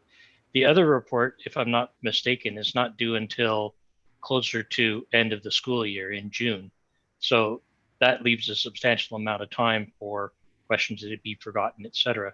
So I think there is an interest in going into greater detail here. But the one question I have, and I don't know if this has been, if you've been able to address it yet, Secretary Treasurer, but when we switched over to our internal staff, our facilities staff, to continue working on it, have we been able to determine if those expenses were allocated to the project, or were they simply absorbed from the operational budget? I don't know the answer to that off the top of my head. Do you know, Katrina, or should we bring that back? I think we're gonna have to bring that one back. Yeah. And my apologies, I think you asked that during audit committee, Trustee Painter. So procedurally, Secretary Treasurer, if we were to bring this back to a future ops meeting, you would not have to go through it all again because the report's all there. So I'm just trying to figure out the procedural way forward with this. Everybody has the information. Is it just that there's questions that you still have to ask? Can I see some nods of heads? Is that what it is that we're lacking? I see nods from 2 people. So Secretary Treasurer, any suggestions? Should we bring this back to the January ops? I think the board could vote to accept the report as it is now, or to table it to January. Either way is fine with me. I'm not sure what the questions are, so I can't make a determination of time or commitment, but phase 2 of the report in terms of the actual expenditures won't come up until June. We need that. I mean, if there's only 2 trustees asking questions, why can we not finish it now? So I had Trustee Duncan and I have Trustee Painter, and I would rather conclude this now if that's just the 2 of you with questions. Okay. So Trustee Duncan? Okay, thank you, Chair. Yeah, I do. I have a series of questions. So I guess my first question is around the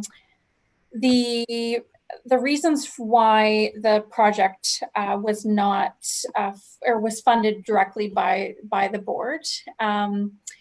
Of course, not being on the board at the time, I'm not sure what the history is and why the board would proceed with a project without having applied for capital funding. Like a secondary aspect of the question there is around why ministry funding. So when there seems to be over a number of years, certainly clarity that the project was going over budget again and again. And so I'm wondering if there could be some clarity provided about why capital funding was not applied for at an earlier stage. I know from my perspective as a new member of the board, certainly it seemed to me that the extent to which the board was aware of what was going on, the issue seemed to center on the timing of the ministry's announcement about how much funding would be forthcoming. It wasn't clear to the board until, summer of 2019 that there was a significant issue with the project being overspent. And it certainly, to some of us anyways, came as quite a shock, given that only weeks prior, there had been a ribbon cutting. So I wonder if we could start there, but I have other questions. And so I'm just mindful again of the time and not wanting to keep people late with my questions unnecessarily. But those are the first 2. So I would say when the project was originally brought forward and perhaps staff or trustees that were here during this decision time could chime in, but I would imagine a $2.6 million budget given a $14 million surplus that we delivered this year end, we would not put on a capital plan as a major capital project. I don't know if it appeared on the 5-year annual capital plan. So why ministry funding was not applied for. I assume that you thought you were going to get some ministry funding for the swing space. And in terms of the board was advised late that it was going to be over budget. You were advised on September 16th, December 2016, June 2018, and so on throughout the report at every step when more funding was required. So the board was kept apprised of the overages or the need for more funding. But I would say the 2.6 was not applied for because it was so small, and given the surpluses and the reserve that you had in place, it was probably felt that the project could be attended to from that. And also I think you were counting on some ministry funding through the Big High project. So I'm not sure if anybody else has anything to add. No, I don't. I would say, well, Thank you. One of the challenges in my mind is that although we had taken steps to reduce it during that period, that was a time where we had moved from deficit management planning in the budget, where we would assume everything was going to be spent at 100% at what it was listed, and then recoup these large surpluses at the end that we then turned around and immediately piled into the next budget just so we could make that one work. So while I could understand that government might have looked sideways at it, the actual surplus amount was kind of a smoke and mirrors thing. Yeah, that's not quite accurate. Okay, I will take it back. There's operational, there's capital, and that smoke and mirrors, as you put it, is to cover a structural deficit in the next year. So you have to, there's no smoke and mirrors in the fact that we have a structural deficit. I don't disagree with that. What we were able to see in years subsequent to the start of this in 2016, like going forward, we actually, our financial staff was able to significantly reduce the extent of the structural deficit. So my comment had only been with regards to the magnitude of the surpluses that we were showing, not to not to blow past the idea that we were running and continue to run a structural deficit. Okay, could I, that's really not on the topic. So do you have a question, Trustee Painter, about this, about the report? Well, the biggest concern I have right off the bat is that we've received a cost estimate of $2.6 million. But one thing that hasn't come clear, and I expect it will in the future one, but we really have no understanding of how contract management was undertaken. At one point, I actually recall one of the explanations for the increase in expenses being related to the increase in the cost of labor because of the building boom that was going on, and that always struck me as rather odd, like who pays people on an hourly basis for a project of this nature. So that's really the biggest issue for me, is where was the scope creep? It does concern me. Well, I recognize that the board was apprised on an ongoing basis of these things.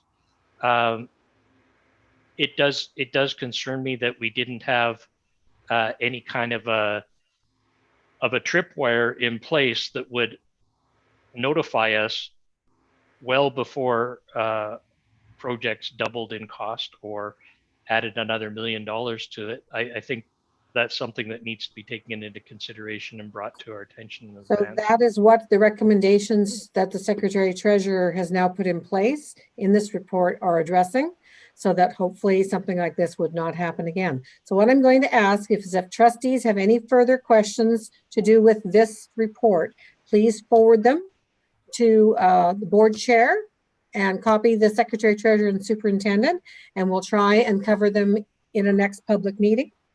We won't let them go, but we have to move on tonight. Okay? Okay. Yeah, Trustee McNally, forward your questions. It's not about that, Chair Leonard. It's a point of order. Yes. Point of order. I can't vote on this, but I'd like to make a motion to postpone M1 to the January ops meeting. Okay, thank you very much. We will do that. We need a vote, Trustee Leonard. All those in favor? Of what? Of moving M1 to the January ops meeting. Wait, I gotta find the agenda. What the hell is M1? That's Trustee McNally's motion about the website report. Okay, thank you. I can't get to the agenda. All those in favor? Okay, it's unanimous. We're moving that. Okay, thank you very much. Any further questions to do with Burnside. I would just like to have a point of clarification. I'm to send my questions to the board chair and the secretary treasurer, and when and how? And the superintendent. And and how and when are we discussing this? I missed that part. We will discuss them in a future public meeting. I'm not sure if it'll be on an ops agenda or if it'll be further at the board meeting, because this will be part of the ops agenda. So we'll see if the questions come in, and we can do it in a timely manner next week if we have time on the agenda. If not, it would be in January ops. Your questions will be answered. We just don't have the time now because we still have another big report on here coming up. Yeah, so I would make, I don't know what to do, but we're at 10:30 here and I don't want to rush through the rest of this agenda. So I'm feeling like as trustees, we're being rushed to just, this is what we're going to do. We're not going to talk about this in public. So perhaps maybe what we should do is table all of the rest of the agenda to the next meeting. I'm sorry, Chair, point of order. What Trustee Whitaker just said about being pushed to not talk about this in public, that's just not appropriate. And I just would wish that she just. Well, I'm sorry, but I didn't get a chance to ask my question in public. So I am going to express concerns that we're moving out of public to sometime in the later date. So I'm looking for clarification the questions as to when it's going to come back. The questions that you pose online, emailed, will be read in public, or you may ask them at the next public meeting. But we don't have time to go through them all now. They will be made public. They're not going to be answered in an email. Yeah, I just want the public to know when they're going to also be able to hear what the questions and the answers are as well. Well, if we have them before next Monday, I would assume that we could probably ask them at the board meeting next week, depending on how large the agenda. If not, it would be at the ops meeting coming up in January. So we're moving on to L2, online registration. Trustee Duncan, we have to move on. It's 10:30. Sorry, Chair. Yeah, I just, if you could just indulge me a second, do we have any questions on, I forgot to ask about the email and any public questions via email. My apologies. I should have done that at the end of ed policy. I'm going to ask Mr. Roberts about that when we get to that on the agenda. L2 is online registration. Associate Superintendent Roberts. I'm going to ask Director of Information Technology for Learning, Andy Canty, to share some slides with you. Okay, thank you.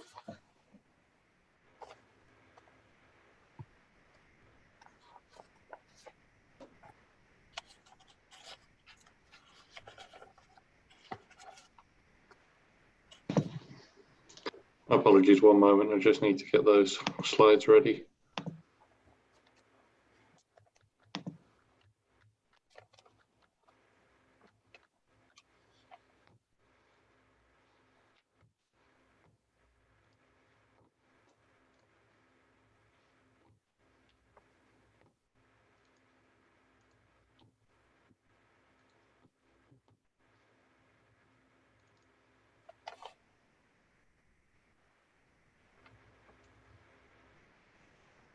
So while he's doing that, Mr. Roberts, did you get any email questions for us this evening? Yes, there are 6 questions. Okay, we'll get back to you. Thank you. Andy, those are in the agenda. If people link onto the agenda, they can see your slides.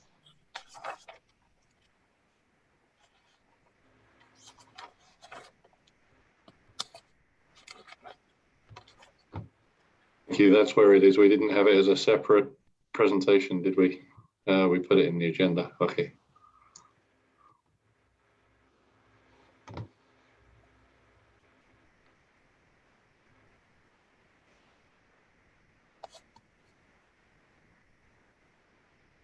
It's just the attachment for this L2 line item. And if you open that, you can see the slides.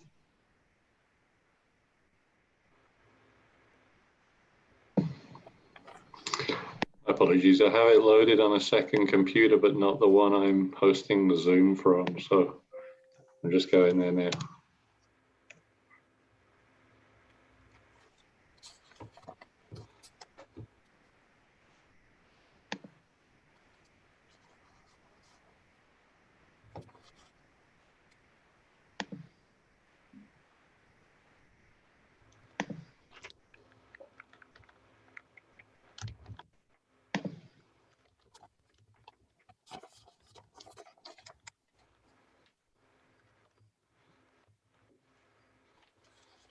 Should we come back to you?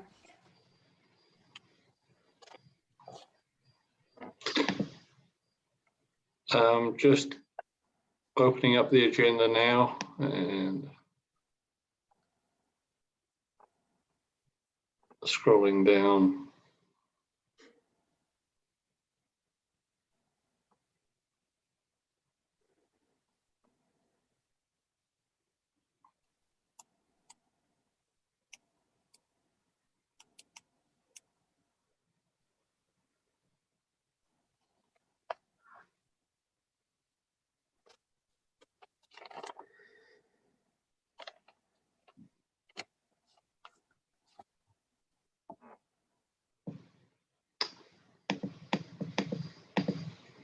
Okay, so my apologies, I'm finally there.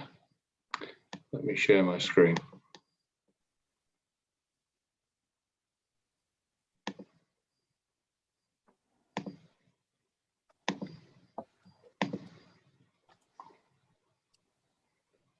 Okay, sorry about that.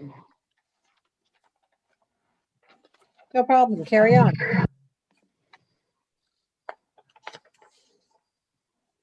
Mr. Roberts, would you like me to speak to these as well, or were you hoping to speak to them? Go ahead. Okay, thank you. So we put in an update that we're moving our school registration process online. Reasons for doing this has been actually in discussion for many months, but obviously the timing was brought forward with the COVID situation. So to ensure the health and safety of our learning community and very much simplifying the process for parents and staff, we know this is a request from our parent community as well. And the process will be covering school transfer requests to be processed online also. Let's move on to the next.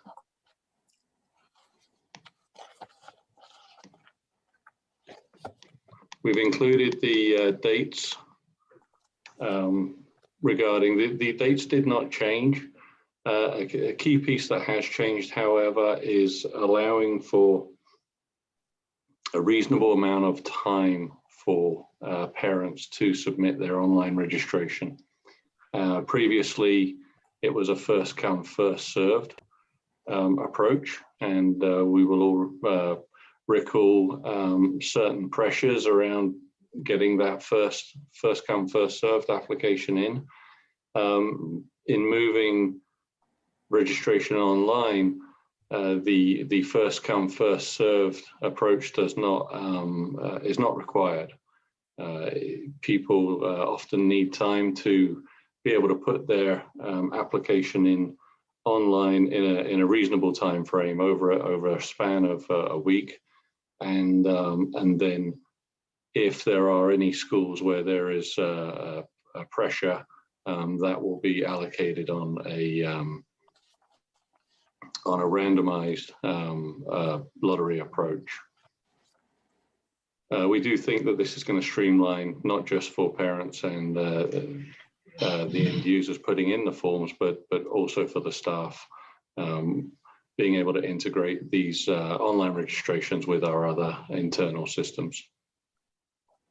We have updated the website with a new registration tab detailing all the information, and we're looking forward to taking these this service online. That's awesome. I'm sure parents will like the ease of being able to do it from their own home. Certainly hope so. Trustee Rob Painter. I just wondering, this is definitely going to be a big step forward, and certainly for anxious French immersion parents, we finally have a way past the lineup, which is a great thing.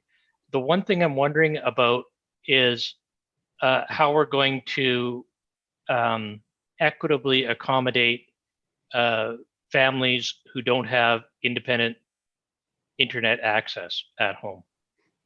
And how are we going to get the information out to them in sufficient time that they will be aware of the deadlines? And then, I don't know, are they going to be going into school and filling it out by hand, or what's the plan on those? Through the chair, there are a number of communications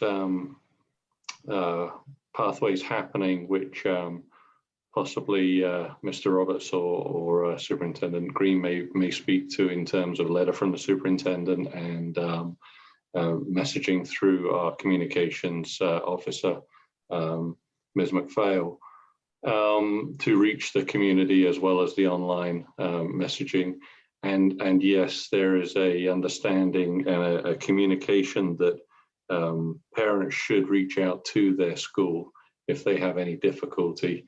It's another reason that some time was given for receiving the online applications, rather than the, let's call it the Ticketmaster scenario, where those with multiple computers in the home can be accessing an online form in a way that others without access to that technology could not in that short space of time. And also there is still an existing paper form, which we have updated for the new school registration year, and we will also accept. So we hope there's a number of avenues for receiving this information. No, thanks very much. Hey, any other questions from trustees? Trustee Ryan Painter.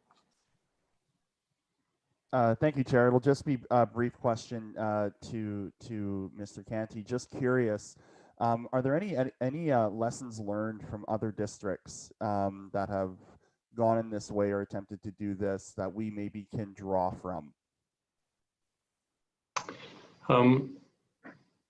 I think one of the lessons learned is allowing some time to receive these applications. I think we all saw what happened with our colleagues with, for example, opening up parks, camping sites, and the overloading of the system. We don't have endless resources to be able to take a kind of peak in the system. So spacing this out was important. I think the other lessons learned from other districts is really keeping this as simple and as clear to communicate back to parents as well. So being very clear with our communication, what we're opening up when, and having things like a translate function on the form, and having some accessibility around that and around the communication, I think. Great. Well, thank you so much. I don't see anybody else with a question, so we will thank you very much, Mr. Canty, for that. Thank you. Any other faces here? Okay, so we're moving on to Director of Operations, Director of Facilities, Mr. Morris. Now, I know you have a really lovely report here, and it's pages and pages long, and you guys have been so busy, but can you knock it down to just a few highlights for us? Absolutely. We've been busy. You have. It's highlighted in here. One thing I'd like to point out is we came up with a design for bike shelters that students can build. So the photograph right there on at the very start is an example. There's two bike shelters built there.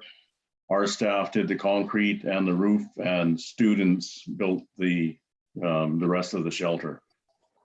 So I'm pleased to see what they look like, and that the kids were involved in that. I'll move on to minor capital. Marnie's got a fairly good list here and a couple of photographs that show what we've been doing.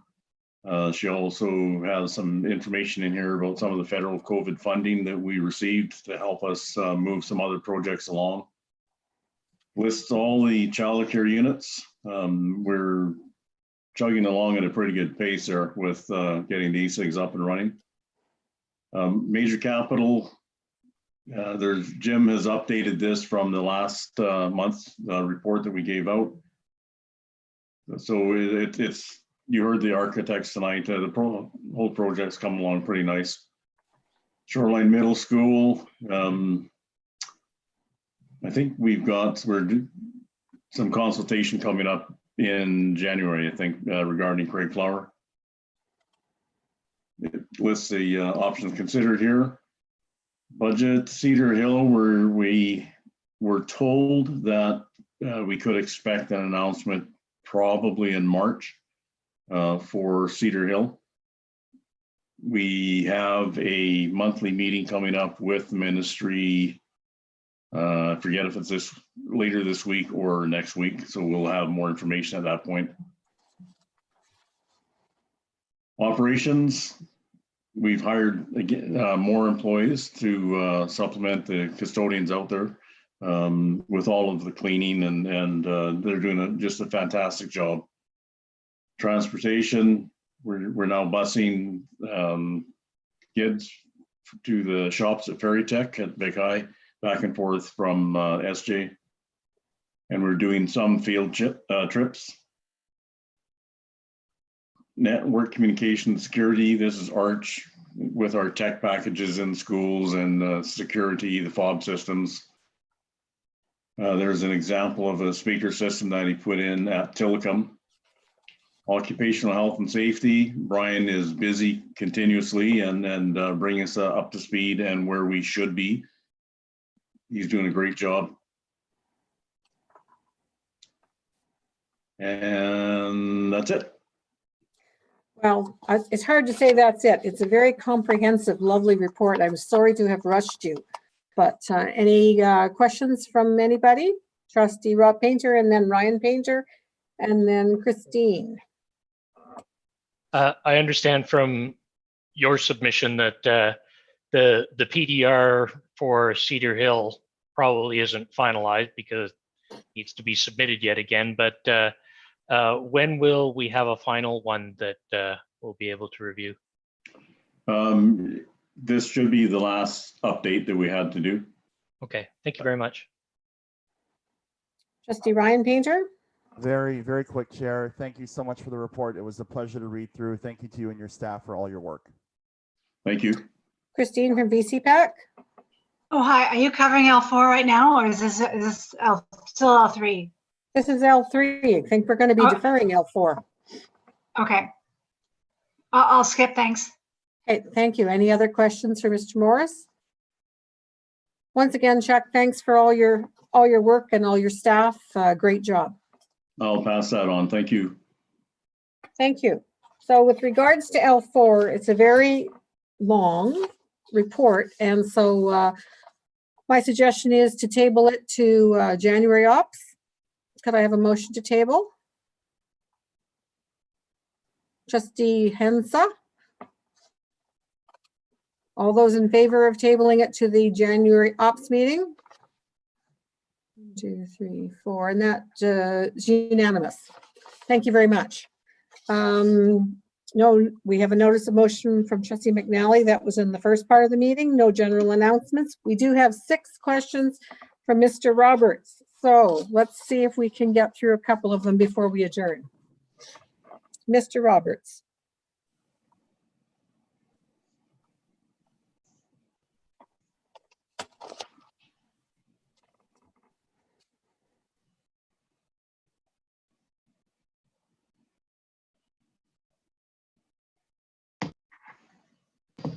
Colin, you're muted.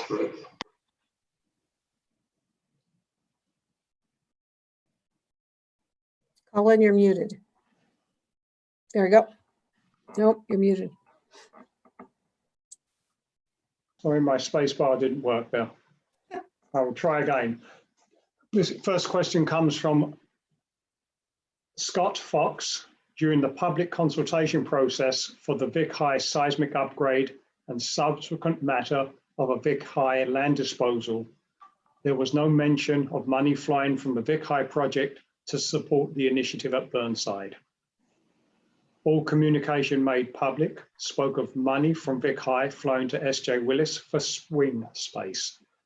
Other than not wanting the public to be aware of the mismanagement of the Burnside project, why was there a lack of transparency in making this vital information available to the public during either the seismic upgrade or land disposal public consultations? So how do we want to handle these questions? Do we want to read them into the minutes so that we can get answers for another public meeting and put them in the agenda as question given and response? Okay, so if Colin can just read all 6 questions, because I don't believe we're going to get the answers tonight. It's 5 to 11. So if you could read question number 2, Colin. Question number 2 came from Alex Nyctus. When you make public an itemized budget, when will you make public an itemized budget that reveals and highlights the source of the 2.6 million funding shortfall? Okay, thank you. Number 3. Esther Callow writes, please explain the ICA area. Will the ICA be operating out of Vic High? If so, why has the public not been notified? What financial arrangement has the school district made with the ICA for access to schoolrooms? Will they operate during school hours? Okay, number 4. Comes from Stephen Dorsey. I note the information noted on page 79, March 2nd, 2020 Combined Ed Policy and Operations Policy Meeting Agenda. I quote, MOE Capital Bylaw represents the 2 million expected for the funding of Burnside project through the Vic High seismic project. This amount was verbally committed and later rescinded due to the Burnside project completion prior to Vic High funding announcement. Bracketed, ministry unable to fund a completed project. It should be noted that the cash analysis used to determine the district's potential cash contribution for the Vic High project was amended and resubmitted to the Ministry of Education to reflect that there would be 2 million less cash available to put towards that project. Question, please explain this financial arrangement more fully. It appears to me that the funding for Burnside's upgrade was tagged onto Vic High's seismic upgrade budget, and this was not disclosed to the public during consultations. How does the funding shortfall for Burnside impact Vic High's budget? Under what line item is Burnside's budget listed in Vic High's budget? Next. Question 5 comes from Christopher Kelsey, or Kelsal, sorry. Thank you for taking my questions. I have 2. According to Sunday's Times columnist, Kim Morris said, the current scope of the stadium and track came about as a result of consultations, and that the ultimate decision on the larger stadium project was made prior to the 158 unit housing project coming along. The public was not consulted about the proposed modifications to the revitalized stadium. Is Ms. Morris suggesting that she met with a private group? If so, what group? When did she meet with them? Please indicate who they are. Why was the public never consulted about these modifications when the public was encouraged to donate to the revitalized stadium?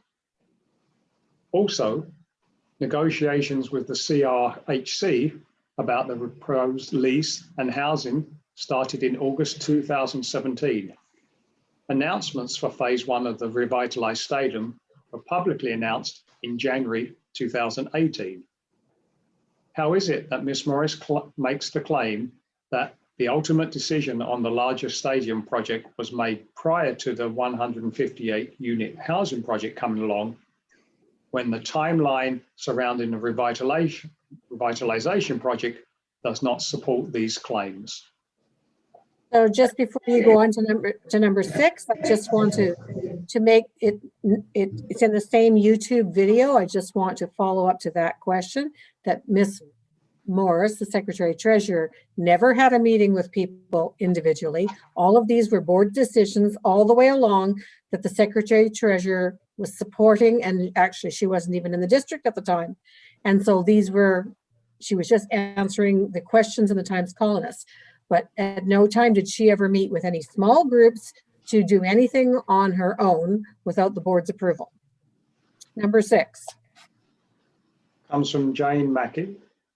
As the need for the Burnside upgrade is linked to the Vic High upgrade, I'm wondering how much money from the Vic High seismic upgrade grant is going towards the Burnside School upgrade and the S.J. Willis upgrade.